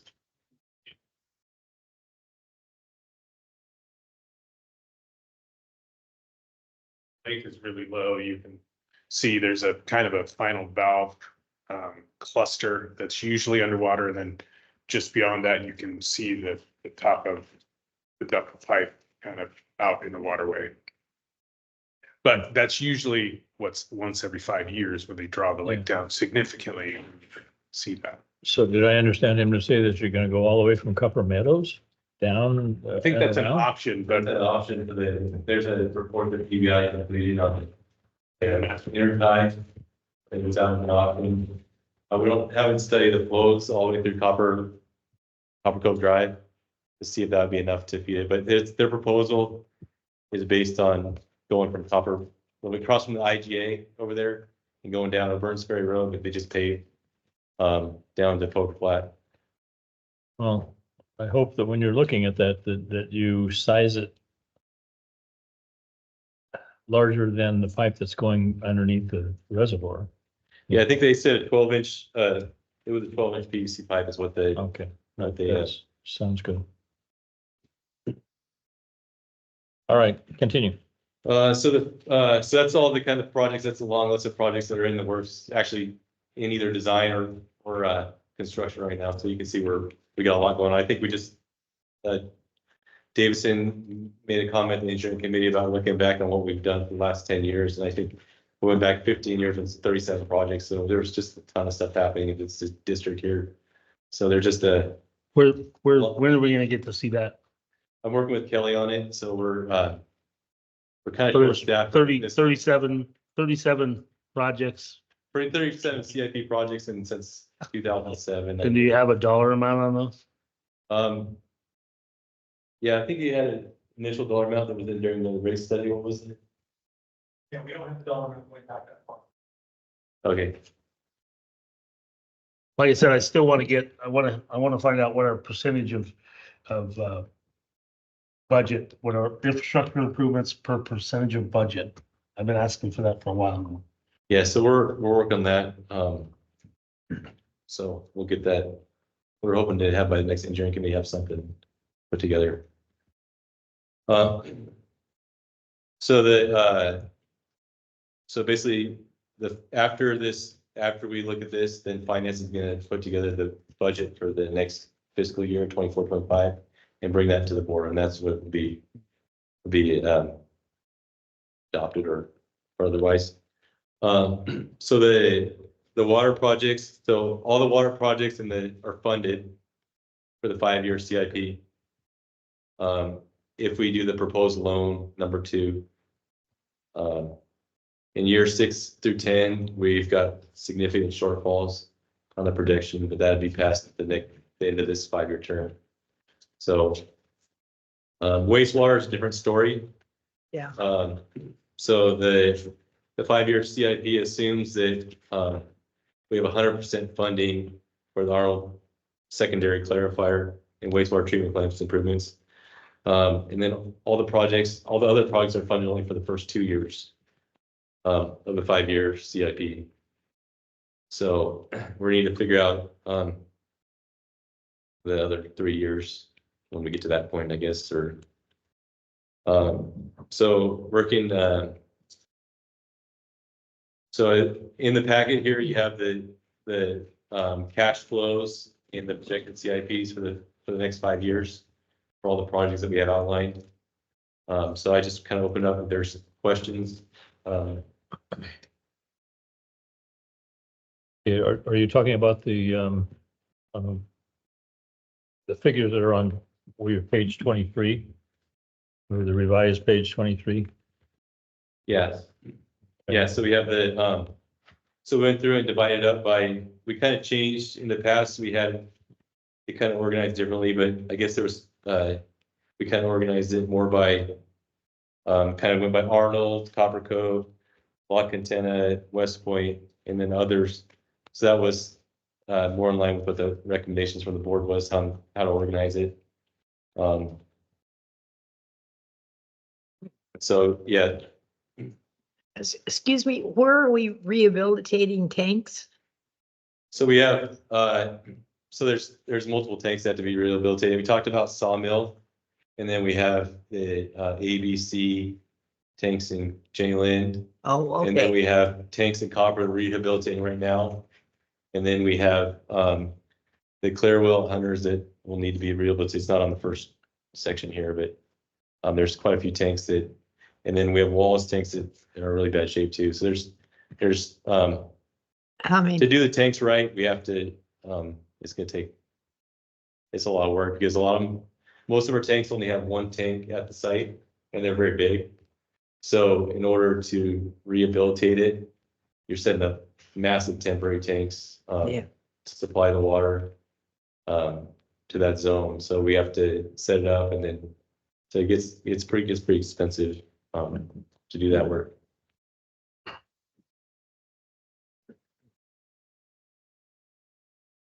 So we're basically through with, Nice. excuse me, basically through with West Point? So West Point filters are done and then we're gonna be done with they have to finish by October, I believe, at the consolidation project. That treatment plant will be done. But the rest of us have lots of projects. Yeah, West Point's had a lot of work for the size of the community here in the last few years. They've been really well taken care of, especially we've been able to get a lot of grant funds in that Yeah. area, so. For disadvantage. Yeah, Can you give a quick update on that fire with the project up at West Point? Is that moving along all fine? We don't need to worry about it? Yeah, I think they're in negotiations with KW Emerson, so I don't know where are they at with that exactly. That'll be in operations. Yeah, Okay. operations. Oh, very good. Yeah, thank you. Okay. Kevin, if you could look back at that page 23, maybe you could answer some questions for me here. Starting at the bottom of the page, you got the tank rehabilitation program. You have a budget, project budget of 6 million. And then in the second column, I would expect to see 4.5 million or something to leave a 1.5 project balance. That the arithmetic does not I don't know, it's out of whack. Yeah, something missing in the expenses to date. You see what I'm talking about? Yeah, Most of the other projects, if you go up to the West Point backup filter, you can easily see there that we spent more than the project budget, so we have I don't know, an out of balance, a negative balance there of 424,000. Overspent. But yeah, so maybe Jeff, do you know what the answer was to that question? Yes, President Thomas, what we have in the past, we have identified individual tank projects such as the Jenny Lynn tanks A, B, E, and F replacement. And what we looked at is instead of identifying long-term what projects we're going to be using, we kind of consolidated it into the tank rehab program. And as we go forward into each year, we will identify which tank we're going to replace. But we needed to have a placeholder to rehab our tanks. well, I And that's understand why that. you don't see any expenses to date, because that's kind of a new strategy we've incorporated for this moving forward, this 5-year CIP look. But you will see, because we needed to identify how much money we want each year to be able to rehab our tanks.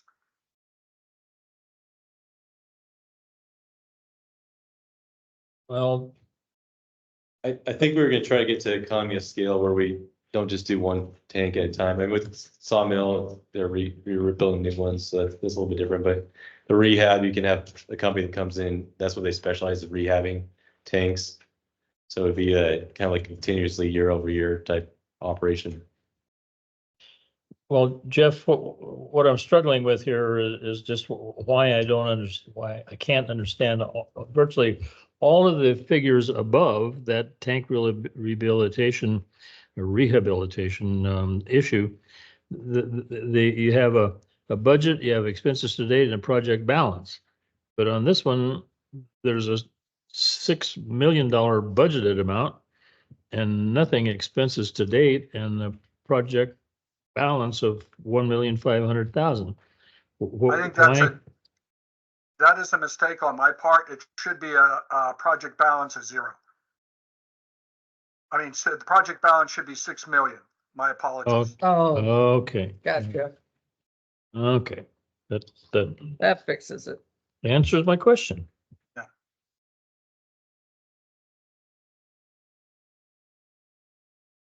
So Kevin, I'm looking at the handout you gave us, the revised one. Okay. So it's for the fiscal years 24, 25 through 26, 27, which is the rate study, right? So all these are the projects and the amounts we used for that rate study increase, correct?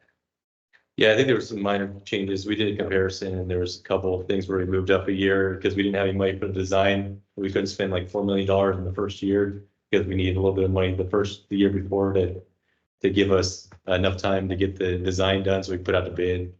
There's stuff like that we adjusted. It didn't really, for the actual construction, it didn't really work, but like that, yeah, we tried to follow the same Yeah. model as we do that. I'm Race safe. wondering, there's some of us, including myself, we want to track these projects that were included with the rate increase. Yeah, And I'm wondering, is there any way that you can, do a little footnote somewhere that says, this project was included, but we pulled it out and put something else in place, just so we can kind of watch the ebb and flow, if you will, of some of these things, just to track them. yeah. We actually asked Jeff for that, so we have that. That shouldn't be hard. I mean, there's, I think two mentioned. And I guess I'm kind of wondering, so did we end up putting in more money, which would, No, this was Yeah. like, we just go with this was the same amount that we had in the, as far as I know, I wasn't involved in all the little details on it, but as far as I understand, they're the same projects and roughly the same dollar amount. So- is the project budget the same as the engineer's estimate? No, the engineer's estimates for construction, so that's what we advertise the project for, so there's Can, design cost and we hire a surveyor, we hire a Yeah. geotech, we have inspectors, so there's stuff that goes on top. can we add a column that tells us, so for instance, the first item, the Copper Cove Tank BC, we may only be budgeting 8.6, but I'd like to know what the total project cost estimate is when we're complete. That is the total project. cost. Okay, so- It doesn't have the engineer's estimate. So does every project listed here? Yeah, every Whatever- project has the cost for, the estimate includes, this construction management and all that stuff, design. Except for projects that happened, maybe the design happened 5 years ago. That cost wouldn't be in here because it's only going forward. So, but I'm just, can I understand that the project budget then is what the engineer's estimate is, with the exception of the older projects that maybe have the design done? No, the engineer's estimate would just be the construction portion. So this project includes all the stuff. all the construction. You won't know the engineer's estimate until you get to that RFP type situation. I would like to know of these projects in here. I'm trying to gauge, are we going to get these projects done in the 5-year period? So the tank replacement, Larkspur tank replacement, the 687, is Sorry. that the total cost? Yeah, that happens to be actual cost because the work's already done. But does it make sense at any point, maybe in the line item of the description, give us an estimated cost? So it doesn't affect your, are there any projects on here that will not be completed in this 5-year, 4-year timeline? Well, There's always stuff like environmental stuff that comes up and different things, but the goal is to finish these projects. I mean, that's why I put them on here. but it always changes. It I mean, always so I think changes. the answer to your question is inevitably yes. There are things on here that will change over the course of that 5-year period of time. But the projected budget amount, includes the engineer's estimate plus other project costs. We try to roll up the whole project cost there. If that changes, so if we put it out to bid and the engineer's estimate is, the project comes back higher or lower than bid, we may adjust the project budget in the CIP, but it's included within there. Okay, so I can, for the most part, give or take a little bit, I could say that's going to be the total cost of within a margin of plus and minuses. It depends, oh, sorry, I didn't mean to interrupt. No, it's okay, go ahead. It depends on how far along we're on the project. So if we get the project that's designed, we get the 100% engineer's estimate from our engineer, or we did estimate if it's our design. But so we get progress estimates that's probably good. So we'll get like 50% estimate, a 90% estimate, and 100% estimate. So a lot of times, and then over the last couple of years, we've seen the costs go up a lot. So we get these costs in and we try to adjust it as much as you can to make sure you're targeting towards that cost. And then we know what our historical costs are for inspection. And depending on if the inspection is refundable by the grant agencies, we may look at using outside people so we get paid for that too. So I mean, there's a lot of different things that moving parts. You remember on that AB tank or AB's pipeline replacement, there was a contingency for the unknown amount of rock that they were gonna Right. encounter, so that it could go up a little bit or. Yes, I understand, there's gonna be ups and hopefully some downs, some lesser cost. I was just trying to determine if, these projects are gonna be done within It this time. seems like in my time here, the way it usually works is there's things on this list that will not get done. And there's other things that aren't on this list that are gonna pop up next year, year after, that have to be on this list because of their They're where they critical weren't or expected to yeah. break down, but now they're at a different point of failure. Or grant opportunities. Yeah. Yeah. Yeah, That's why that's another- we reevaluate it every year. Obviously, the closer the finish date, the more likely it is to be completed as we believe. The farther out you project, the less accurate it is. Are there just the two of you? Yeah, right now, both my supervisors are training and our engineers on vacations, our district engineer, so. So, when we So I've been inspecting. incorporate this, or when we have our operational budget, but Jeff had asked for a percent of CIP Yeah. to we're our working on income, that. right? We can put something like that on here. The percent of the income that we've I think that was either collected or whatever the CIP. historical expenditures, so we'll report out on that. I can characterize what your request is, just so that we can demonstrate how closely or. Well, no, there's been people that go on social media and say that the district hasn't done anything. Yeah. And it's just not, it's not reality. I mean, the district has spent millions and millions of dollars and received tens of millions of dollars in grants and completed, dozens and dozens of projects, over the course of even just the last 10 years. And before that, I was trying to even kind of go back in time. I'd like to know, when I first got on the board, the year before I got on the board, I think the district, I can't even remember what the budget was, but it wasn't $15 million, but it was $4 million that went out the doors to attorneys that year. I bet we didn't have any money for infrastructure in those first couple of years. I'm trying to think of when the ramp up was, and I'd kind of like just to refresh my memory of, as to, when we started, because we were doing mainly development projects, 20 years ago. It was all growth related infrastructure funded by developers. There wasn't a lot of replacement going on, and that was, the previous board, they had the North Fork money. They could have been investing that money in infrastructure, but they were giving it away. They were building helipads and doing all kinds of things with it, but that weren't related to the infrastructure here. So just for my own sake, I'd like to see, the ramp up, because I know it has been ramped up, and I would like to measure us against, any district that's surrounds us as for infrastructure per percentage of our budget.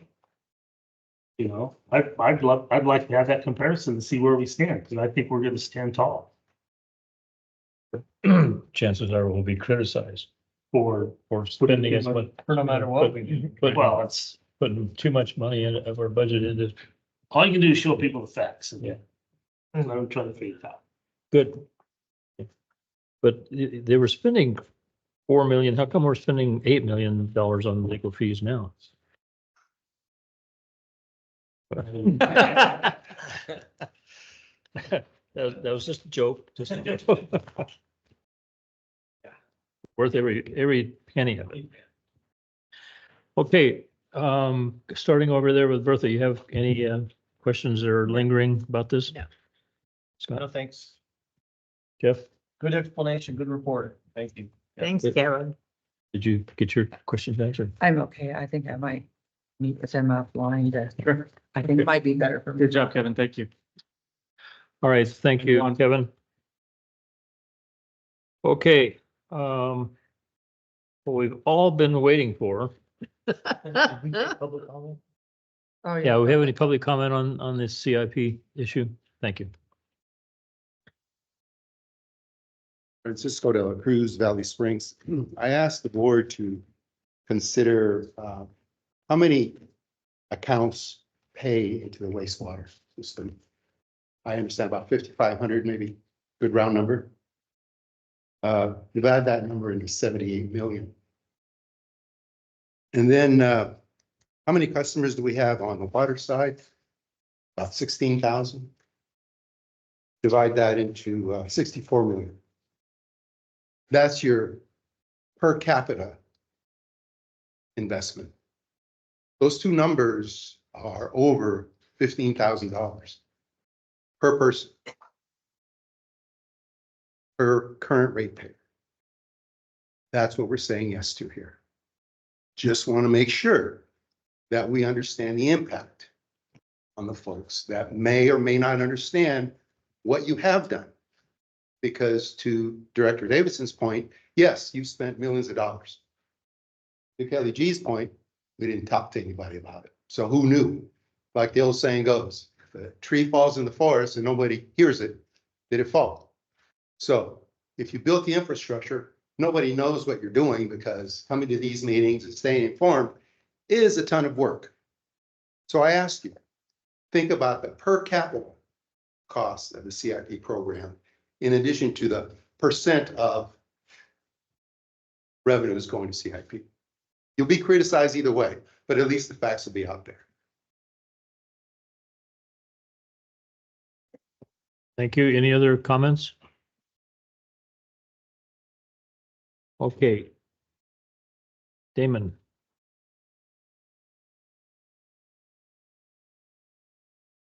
You have 3 minutes. I will take advantage of those 3 minutes, President Thomas. Good afternoon. So wanted to start off the operations report, giving y'all a rundown of the what we call the operations dashboard. And I shared this external affairs committee meeting, a couple of meetings back. Just so if you guys will bear with me, apologies for the small prints.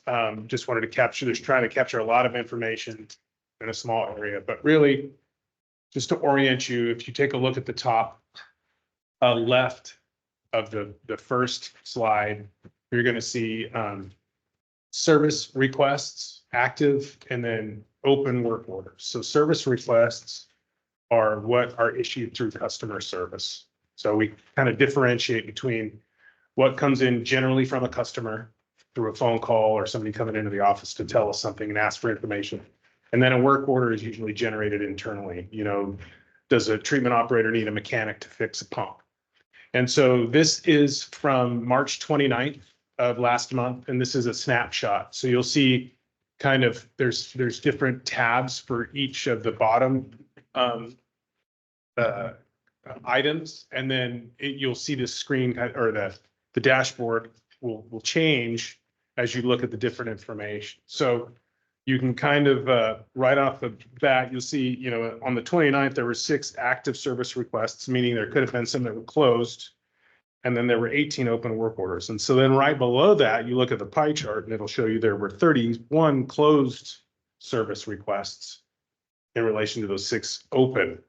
And then also on work orders, so these are internally generated work requests, there were 46 closed as in comparison to 18 open.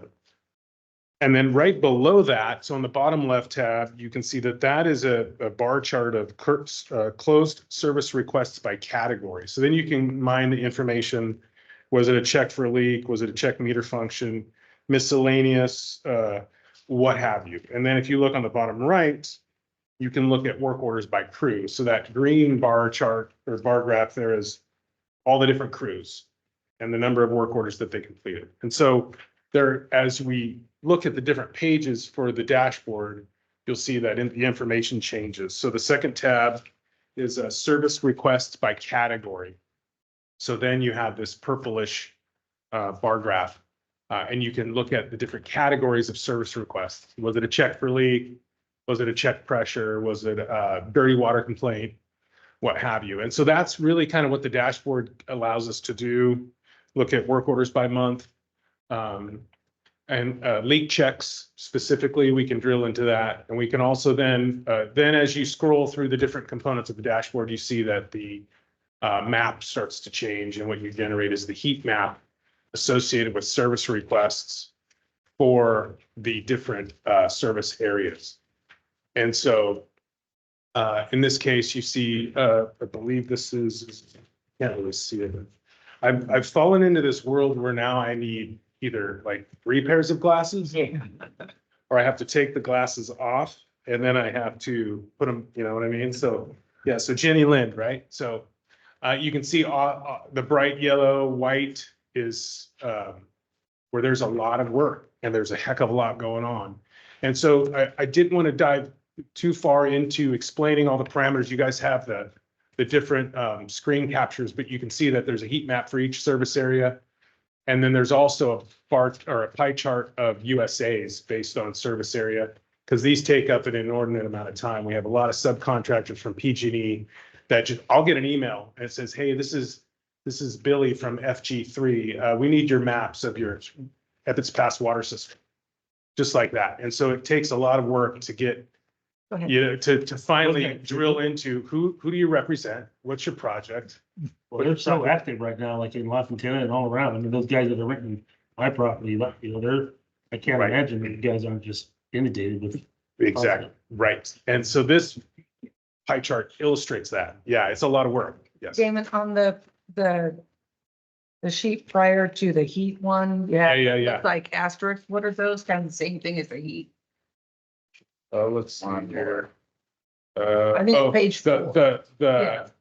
The exclamation points Yeah. are, it was trying to pull the data as I was taking the screenshot. So it was like, stand by, we need to pull the data.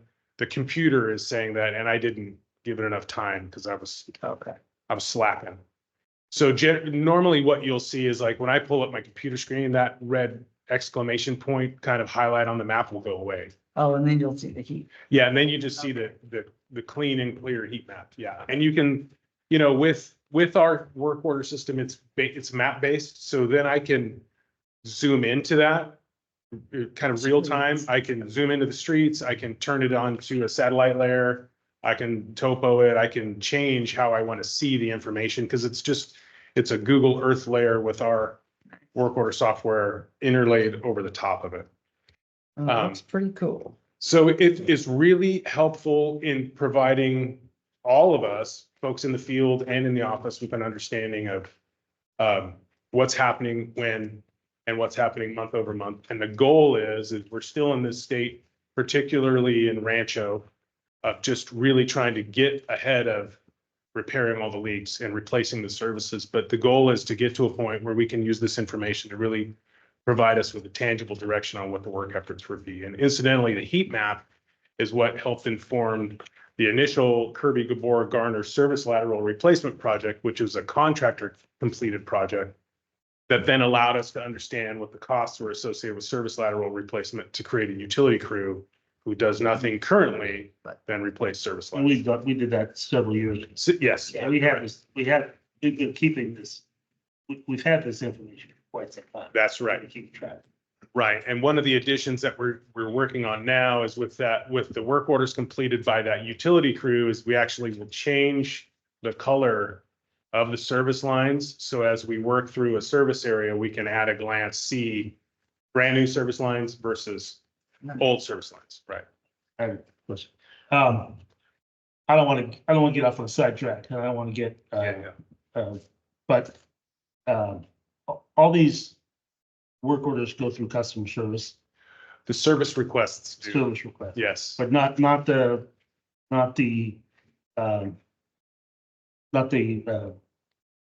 location that.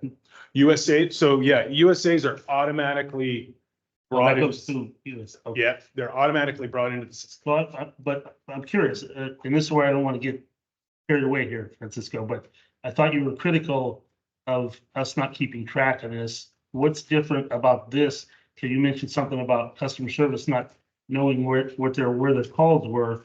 It seems like, at least in this regard, they kind of do have. You know, we didn't know we had the system until 3 weeks ago.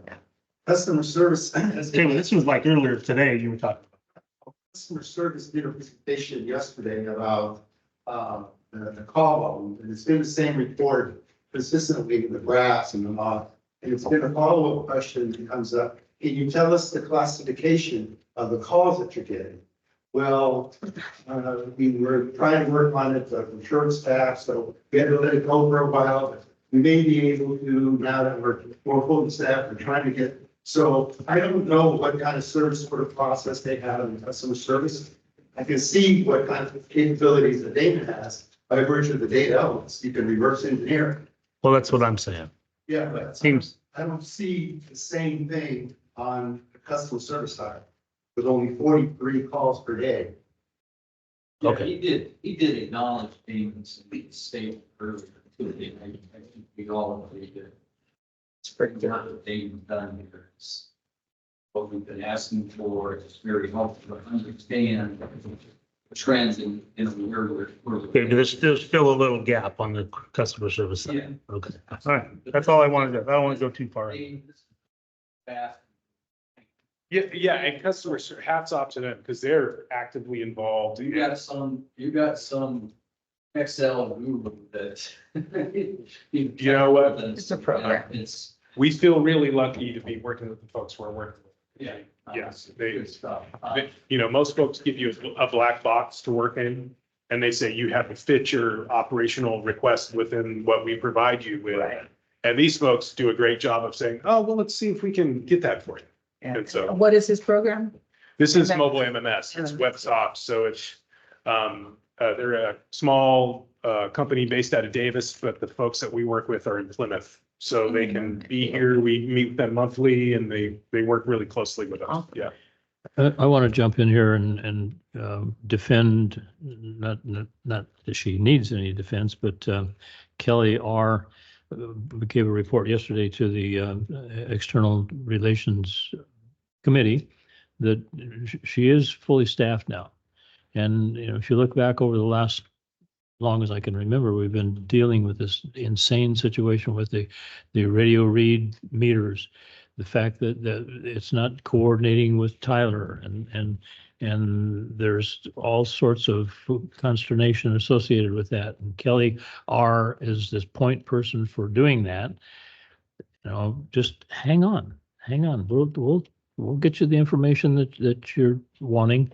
But I for one, don't want to beat up anybody that's trying as hard as they can right now. We'll get there. Promise. Well, yeah, and I can tell everybody in terms of the operational customer service relationship, Kelly R. and her team, they do a fabulous job working with our staff. And there is a constant dialogue between operations and customer service, and they're really effective in getting our folks to the spot where we need to be to make the repair.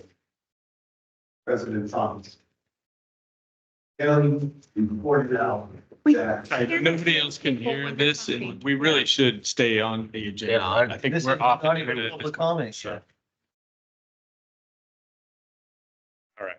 So kind of service line repair. This happened on a Sunday. So this would be what somebody would find driving down the street on a Sunday on Pardini would call the office. This would go to the answering service, which would then call our on-call staff.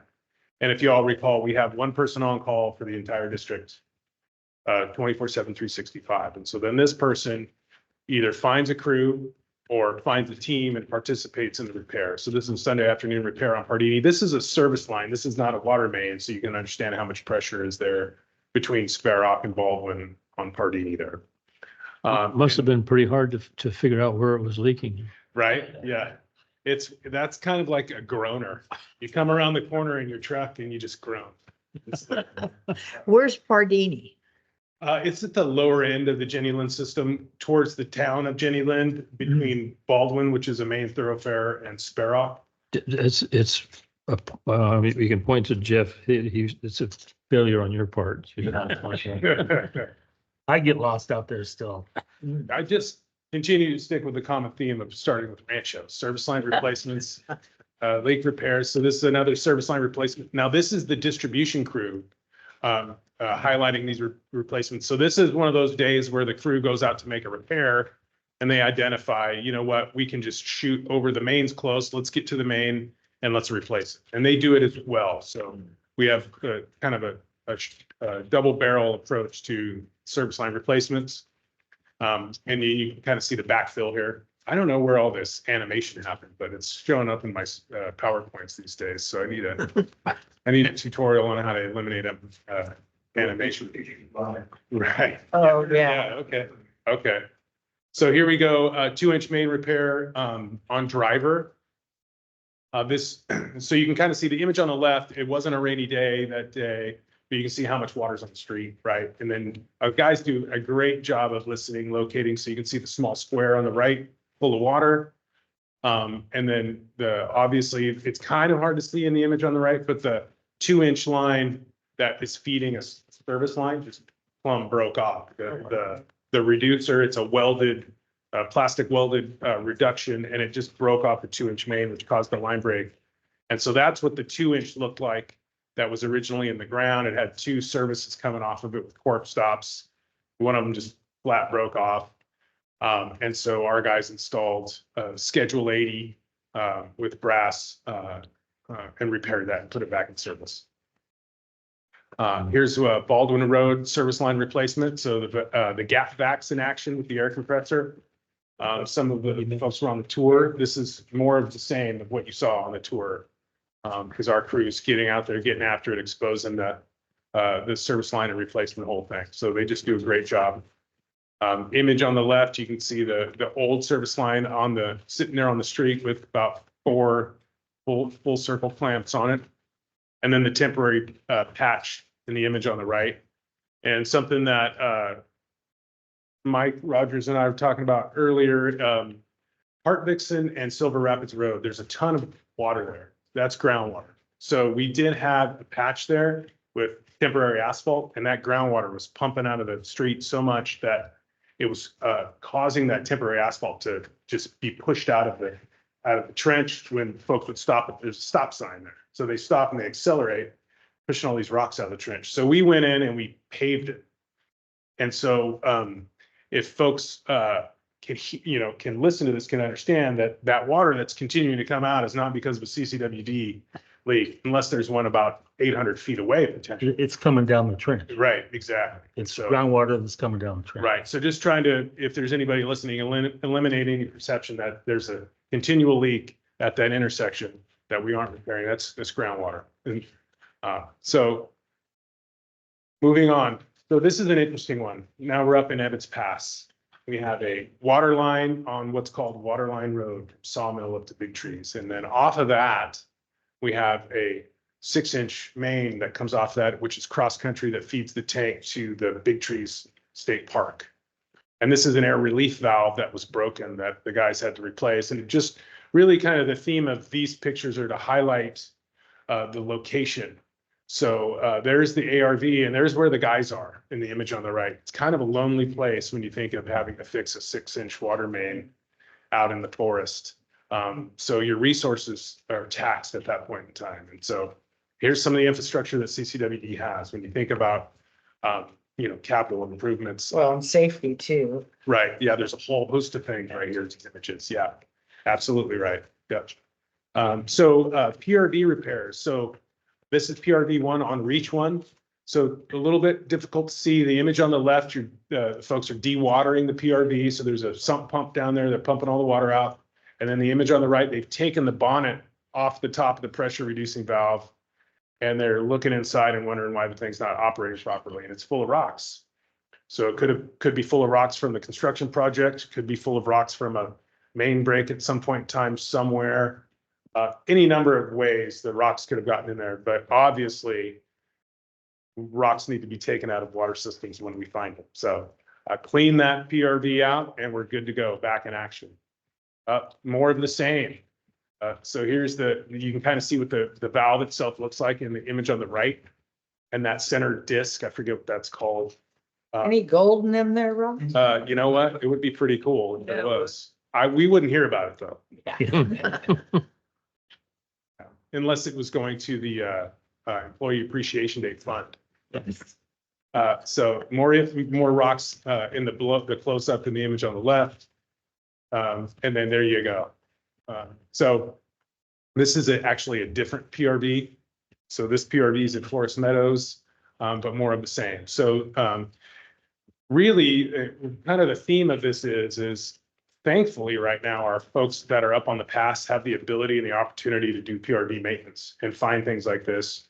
And sometimes it's because, there's an issue with one of them. They need to dig into it and see what's going on, kind of like this PRD that had some control lines with fittings that are breaking and they're being replaced. But also, sometimes you don't find it until you get there and you see what's going on. And so eliminating leaks and getting to the point where you can actually maintain the distribution system is a fulfilling endeavor, and we can't get there soon enough, and we're going to keep working to do so.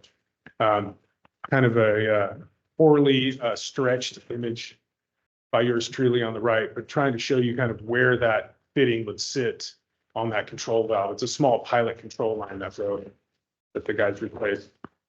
More pictures of that small pressure reducing valve and the control pilots that were the guys replaced.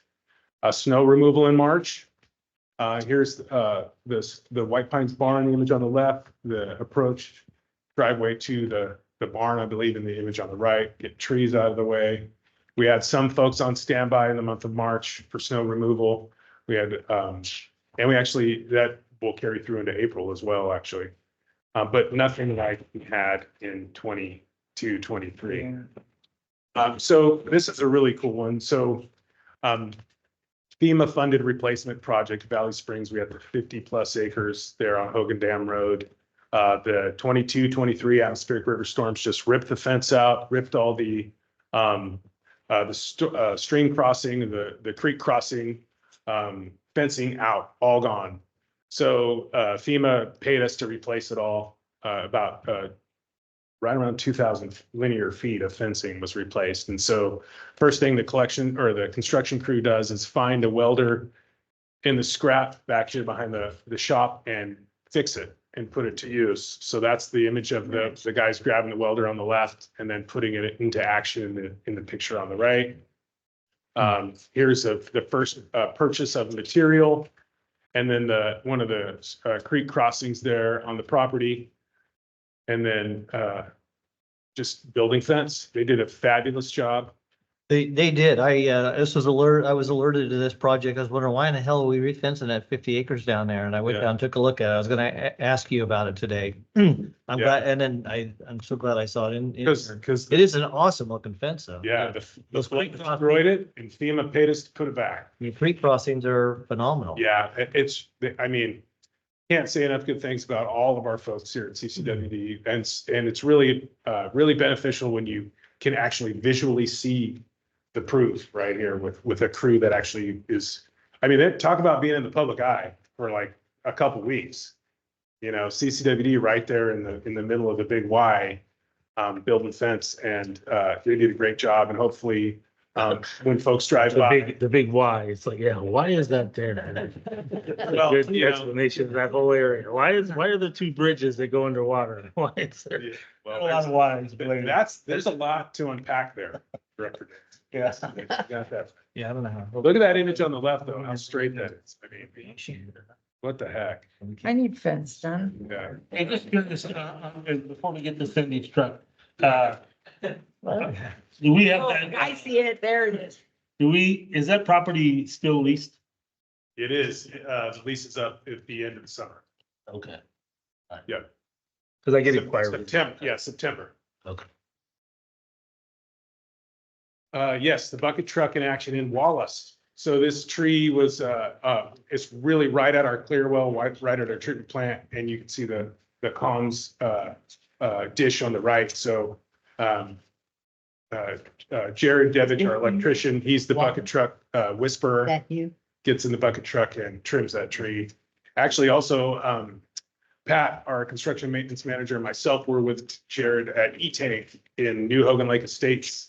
And we were helping him replace an AMI antenna on the top of that tank. And he can operate that boom like something else, man. It's really, why carry a bunch of tools in your backpack when you can just grab your bucket truck and set your tools exactly where you need them? I was like, yeah, that's great. Awesome. Well done.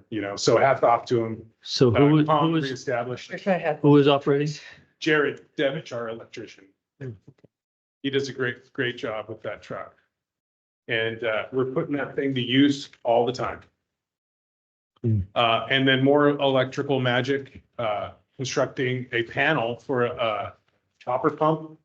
If you guys ever are bored and you want to get on YouTube and you want to look up a Vaughn's chopper pump, they put like, they have a clear basin and they'll throw like golf balls in there or tennis shoes, and this pump will just eat it all up. It's a sewage pump. So a couple of years back, we bought a few of them for Arnold, and they do a fabulous job. And so we're going to deploy one in Copperopolis at Lift Station 17. So it required a new panel construction. So that's what this work was for.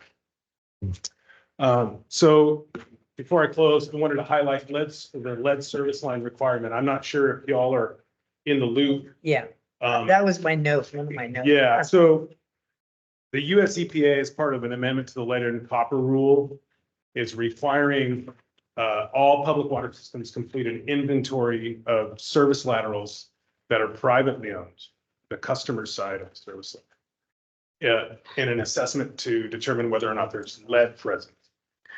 And so the requirement for this is October of 2024. October 14th.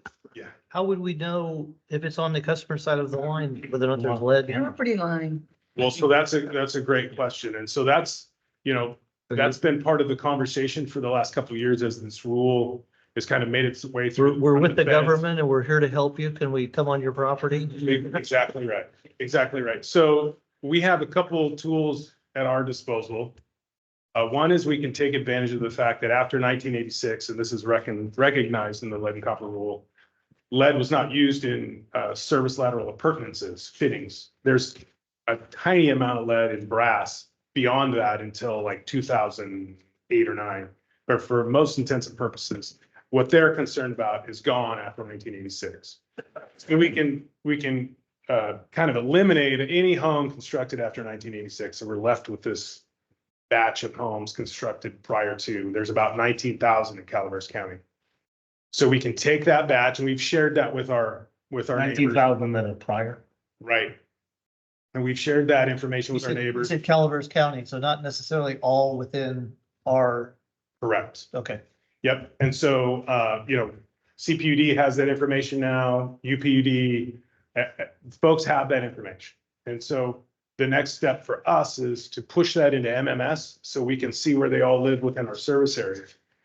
And then we can take all of the images that were pulled from the AMI project and attempt to see if there's any inkling of the service line. Kevin and I have looked at a bunch and there's really nothing there. But we can also dig down on the meter box side and assess what the condition is and what the service line is made out of. Now, you all understand, I mean, we live in Calaveras County, service lines can be a half a mile long here, and they can be made out of 5 or 6 different things. And so really, the rub within the state, and the state has been pushing hard against the feds and asking for a time extension through Aqua for the implementation of this requirement to give everybody more time to understand what the heck is going on. But one of the other components of the inventory is you can basically make a determination on what the service line is. You can say it's lead, or it's non-lead, or it's unknown. And we have to submit that report by October 14th. And our goal isn't to submit, 5,000 we don't knows, but there's definitely going to be some unknowns. So the EPA, a government agency, has the same information. They have the same ability to contact those same landowners, but they're pushing it off on the local water district because makes no sense. We who already know what our service lines are made. We know our conditions are metered. So we have that information. But now they want to know, well, what does the customer have? Well, go ask them. Yeah. What's their, Here's the list of who they are. what's their anticipated outcome? They want to be able to really create a program to eliminate lead service laterals throughout the nation entirely. So they're gonna fund that. We'll see, right? No, I mean, I think of Valley Springs PUD. Yeah, no, I hear you. Good Lord. Right. Damon, do the service lines, there's one per customer, or sometimes there's several houses connected to the one? So there's generally one per customer. There could be one from us to a manifold of water meters. And then but like I said, we should have an understanding. We, for the most part, have an understanding of what those are. But there could be a manifold, but there's also, there could be, and I'll have to ask customer service about the presence of irrigation meters. They generally have a time frame associated with them. But I think there's some older ones that may still be there. Is this regulation affecting irrigation lines as well? Every line, even fire related lines. So if there's what you would call most fire lines are going to be bigger than what a service lateral would be anyway. But yes, and they have talked about, there's nothing in detail, but they have talked about funding mechanisms to ensure that their requested program or the program they're requiring is implemented effectively. We'll see. But currently, folks within our state are scrambling to identify these service laterals. But I've not to beat the same drum too often, but there are different components of that initial inventory, and one of those is we don't know.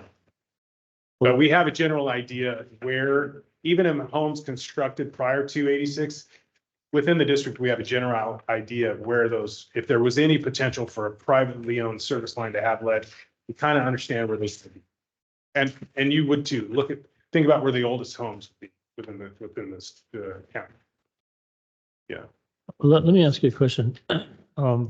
The objective here is to identify where the lead might be because it's going to cause people to get sick. So there has to be some sloughing off of the lead as the water is going through. Seems to me that as sophisticated as our technology has become, can't you just free flow a hydrant up at the house and send it off to a lab and say, aha, there's lead in this water, or just so 1 part per billion or something? It's really, thanks for that question. That might Kind be- of teased up a really interesting thing that Michael and I were discussing at the beginning of the week is that our AMI company Mueller also has an infrastructure wing that is really kind of starting to focus on a smart distribution system. So they have pressure monitoring equipment for fire hydrants and whatnot, all kinds of different things. But they also, They're the ones lobbying the EPA for rules like this. you never know, because what I'm going to tell you is going to raise your eyebrows a little bit. Yeah. But they have a program where they can actually listen to your system and determine what the service lines are made out of. So they can determine how they can basically correlate lead in a service line. So they can go to the home, they can go to the meter in the main, and they can listen, and basically it's like a vibrational understanding of metals vibrate at different frequencies, and they can tell you if there's lead there. And so they are approved in the state of Colorado. They're approved in multiple states throughout the nation. They're not approved yet in California, and they've approached us about working with us so they could develop the study to show the proof to get the approval for the state. And so this would, obviously be on their dime. And this, my friend, is how laws are made in California and in the United States. A company. There it was. Yeah. So, right. So they've done this in Ohio. They've done this in other states. And How much are they gonna pay you? I don't know. I wouldn't think anything. I would think that we would gather the information. We would benefit from the information. And this is the tip of an iceberg that Yeah. we'll definitely be bringing this back as its own agendized item to get more into the I detail. didn't look at the information that you say that there's 19,000 homes that were pre 1986. I'm sure we'll share all that information at our utility working group. That's actually where. So Yep, these smaller agencies aren't gonna have to go look for that by themselves. that's correct. Yep. And that's why Craig Canepa, our senior electrician, is so excited. to see this. All right. Thank y'all. Good job. Appreciate it. Thank you. Thank you. The best thing is Good the staple's in the right corner. Good Oh, job. What was that number, 19,000? 19,000.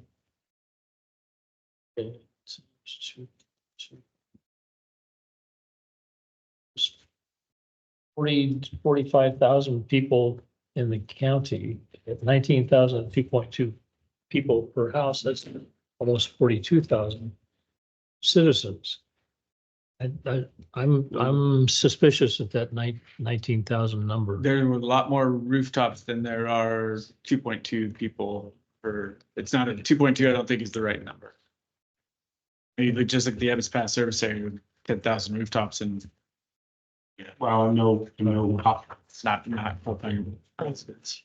I had one question, Damon. Sorry. Up in West Point, you have bad elf training? So a bad elf is a GIS device. There's devices that we used to use called Trimbles. And it's really, it's a geolocator. So it's got I've come to understand that it's a really terrible name, but this geolocator is called a bad elf. And so what we're working on with the bad elf is was through mobile MMS, we're trying to get staff so when they fix a water main or when they install something, they can geolocate it. And it'll give you pipe depth, it'll give you dimensions, and it'll give you location within centimeters. And it's been kind of tough for our folks to learn. It's a tough new system to learn. So we've had a couple different trainings and we're actually going to have another one next month. Are we gonna rename it? We can call it something different. We can actually give it a name like Jeff. Yeah, there we go. Make it through. Bad elf. Perfect. Yeah. Like what, Jeff? So the bad elf. Yeah. Yeah, Thank you. thanks. Okay, moving on, do you have any questions on, You will be that question you want. yeah, go ahead.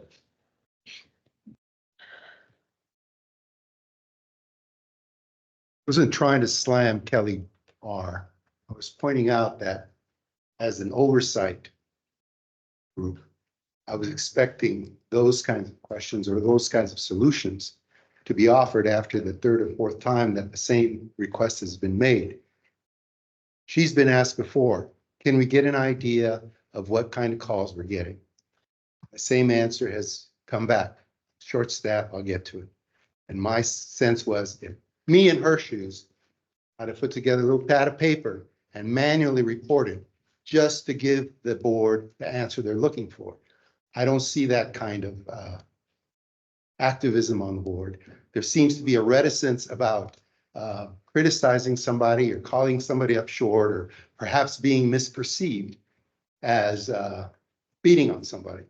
We're all adults here. We all make mistakes. When somebody else sees them and points it out to you, you thank them and say, I'll try not to do the same thing again.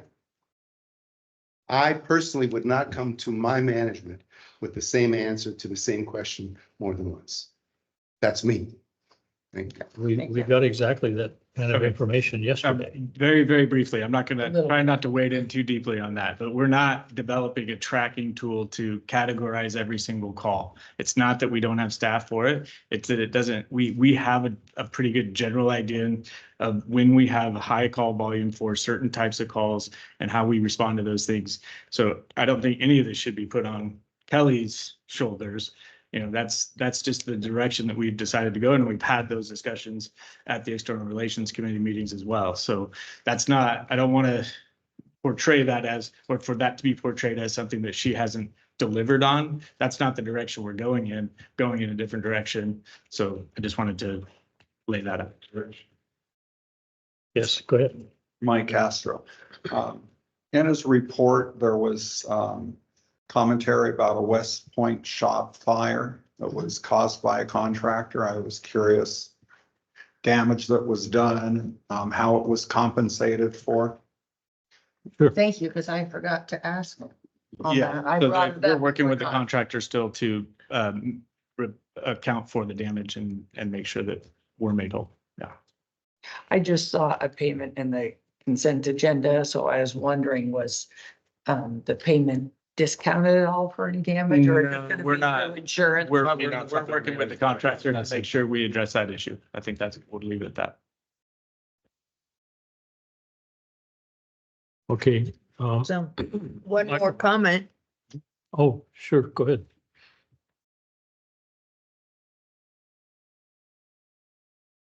Mike Rogers again.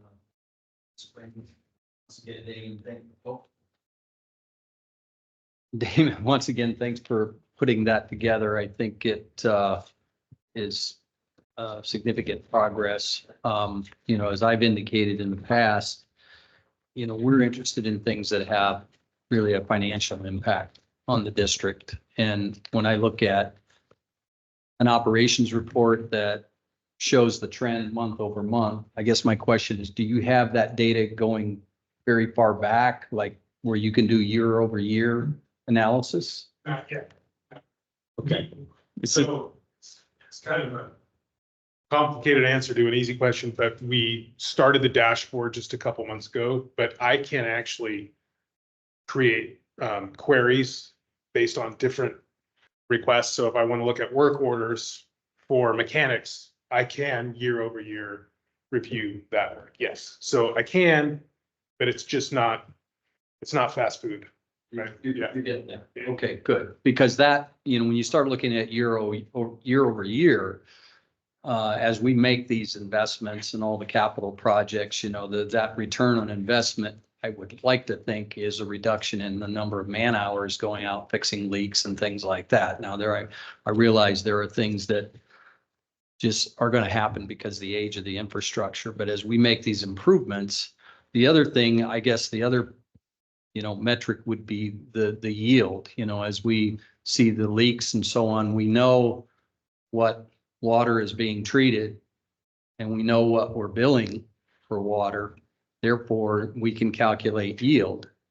And so if your benchmark is 95%, 98%, I'd like to think maybe 99 would be our yield. We know maybe that's not realistic, but whatever the number is, that has a financial impact. So my question would be, as you aggregate this data, can you turn it over to finance and then have them calculate what that return might be? That reduction in man hours clearly has an impact, or an increase in man hours if that were the case. It's the same thing with yield.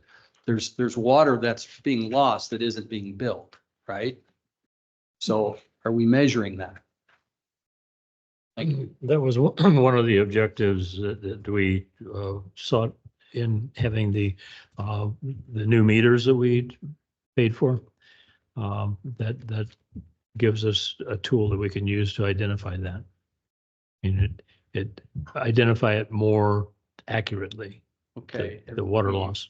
Reported that out to date anywhere yet? Or No. We're not, but we're making progress. We're getting Yes. there. Yeah. Okay. Okay, thank you. Any other online or other public comment? Okay, Michael, 5B is your general manager's report. All right, thank you. Pretty brief report here. We had external relations committee yesterday and I had to miss most of it, but the Kellys, I understand, did a fantastic job. And I know Kelly G is already working on implementation of the website that working with the new web developer for a new website. So that work is already underway. We also had finance committee meeting last week, and we had special engineering committee for review of the capital improvement program. So a lot of work among the committees, and then working with the engineering committee. We need to touch base with you guys on rescheduling next month's meeting that falls during the Aqua Conference. We also had a Caloris Public Power Authority meeting and received some good news, rare good news that our power rate will likely, we're not sure yet, but there's a good chance that it will be going down for the next fiscal year. We're cautious about how we budget for that because it could tick up again in January. So we'll keep you posted on that, but that is potentially positive. Is Dennis Dickman still doing? He is, thank goodness. Okay, great. So I have the dubious distinction of being the next chair of that. And so I'm glad that Dennis is still there to run the show. Yeah, he's been there since Beginning of the time. 90s, I think. Yeah, still doing a great job running it.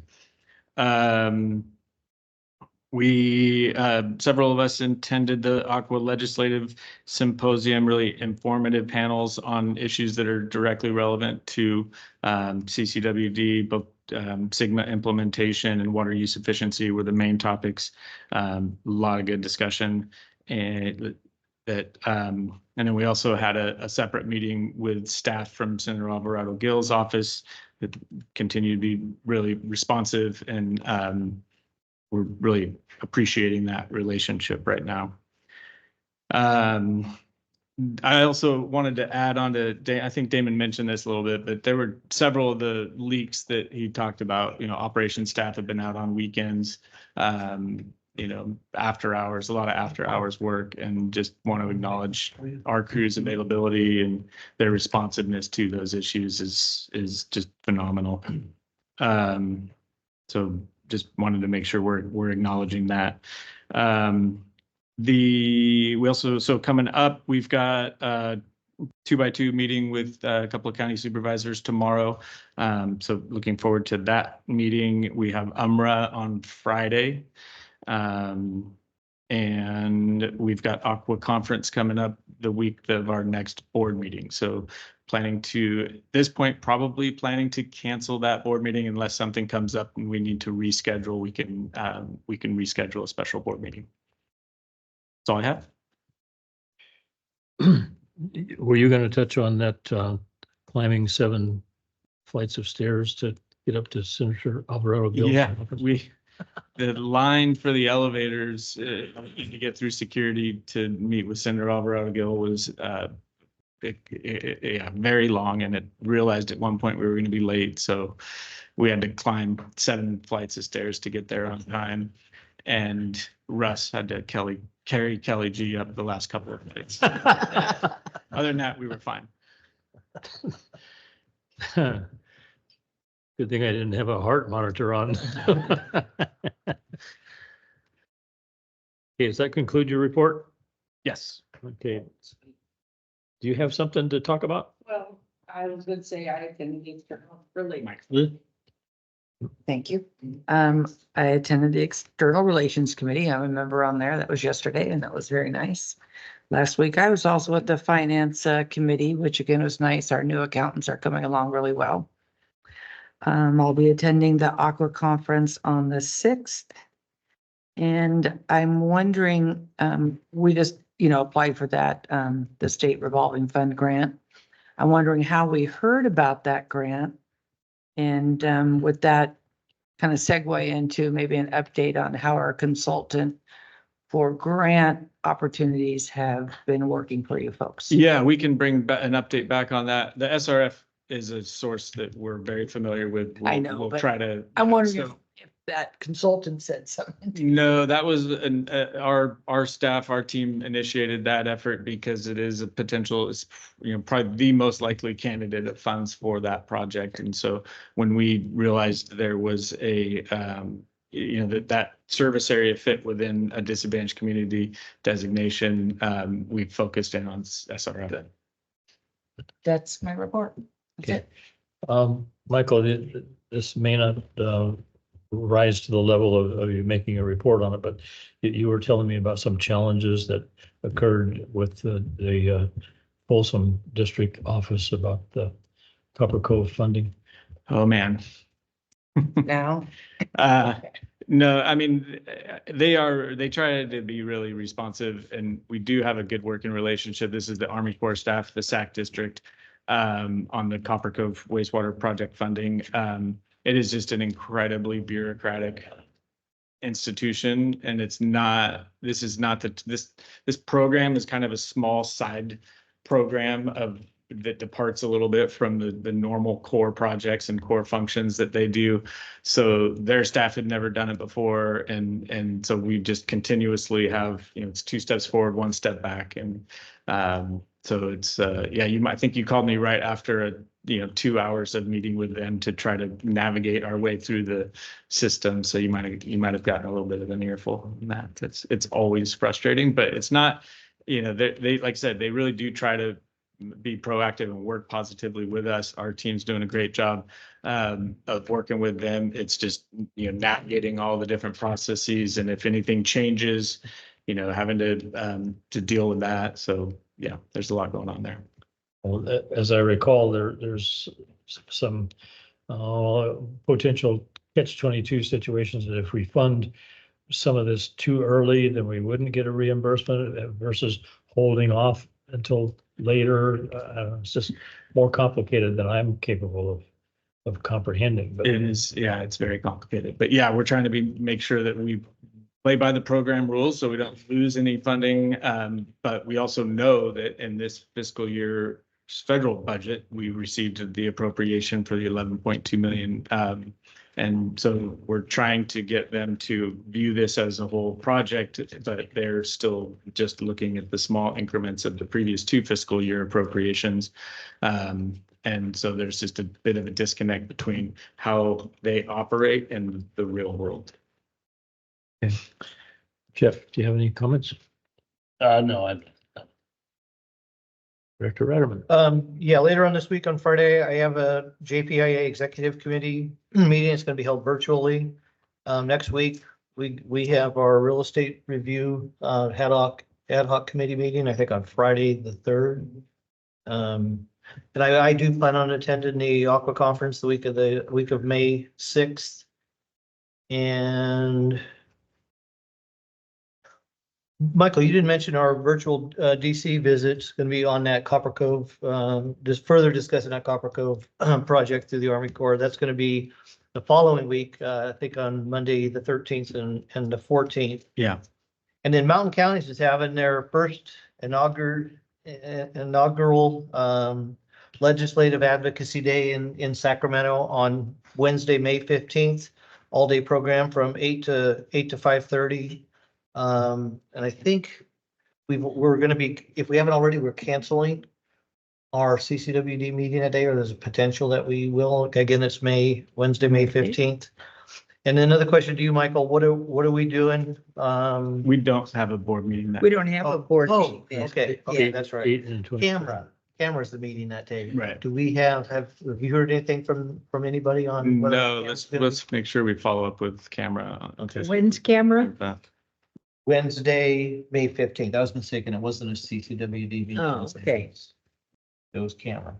The day of the Mountain County's Legislative Advocacy Day. Okay, then you won't be there. That's all I have. Director Underhill. My turn? Mhm. Oh, I only have, I'll be going to UPUD to their meeting tonight, so we can have our representation on the 4-agency coalition. And does everybody know up in San Pedro, they're having a grunion run? What? You know what a grunion is? Yeah. Fish. A fish. We had some of those on the reports, the environmental reports on the. for look for. Look, that was fast.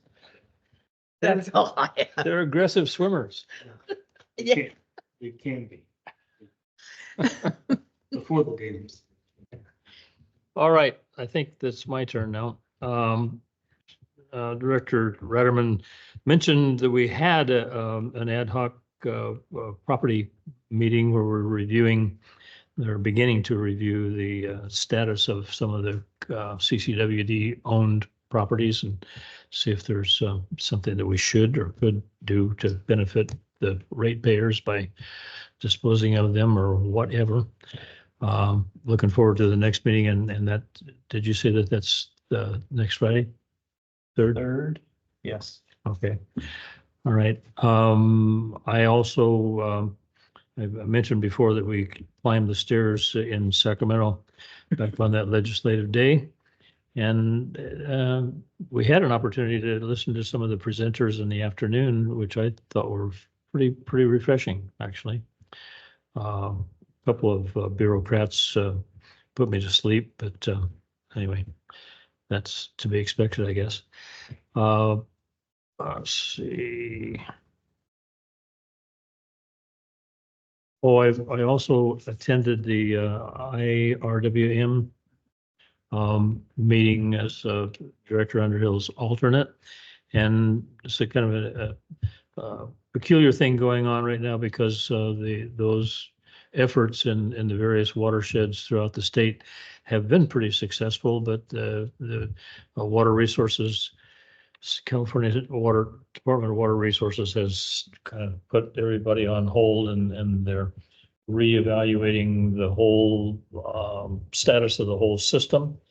But the local Tuolumne Stanislaus IRWM is taking the position that we're just going to keep on activities as much as possible so that. Okay, because I heard the last, your that comment, and I wasn't sure of what was Yeah. gonna happen.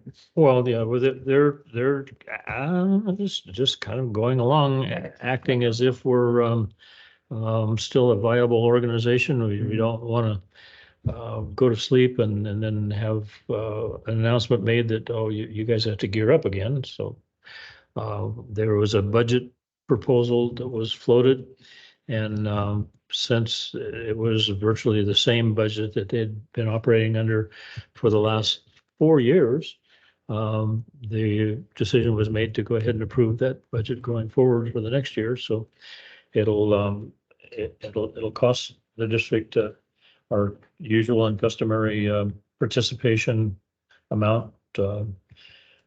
So, and all other contributing organizations felt likewise. So, Well, thank you, and Kelly, I guess Kelly went to Mm-hmm. the meeting also. Yeah, thank you very much for filling in. okay, that concludes the board reports. So next meetings, as previously reported, are May 8th meeting. May be rescheduled if necessary. Many of us, I don't know, I certainly will be going to the Aqua meeting that begins on Tuesday, the 7th. There's meetings 7th, 8th, and 9th in Sacramento. And we will have our regularly scheduled meeting on the 22nd of May. Possibly rescheduling. Mhm. So, we're getting close to that fiscal year end, and we're going to be looking at the budget. Could we reschedule that May 8th meeting and just do like a budget workshop only? So the plan is to have a preliminary budget for finance committee in May, and then possibly presenting a draft to the full board at the second meeting in May. Do you have a tentative date? Okay. The second board meeting in May. Okay, I think that'll The work. finance committee meeting is what, the Tuesday? Oh, okay. Oh, 14th? I thought, The, no. I thought, That'd be the 21st for the finance committee meeting.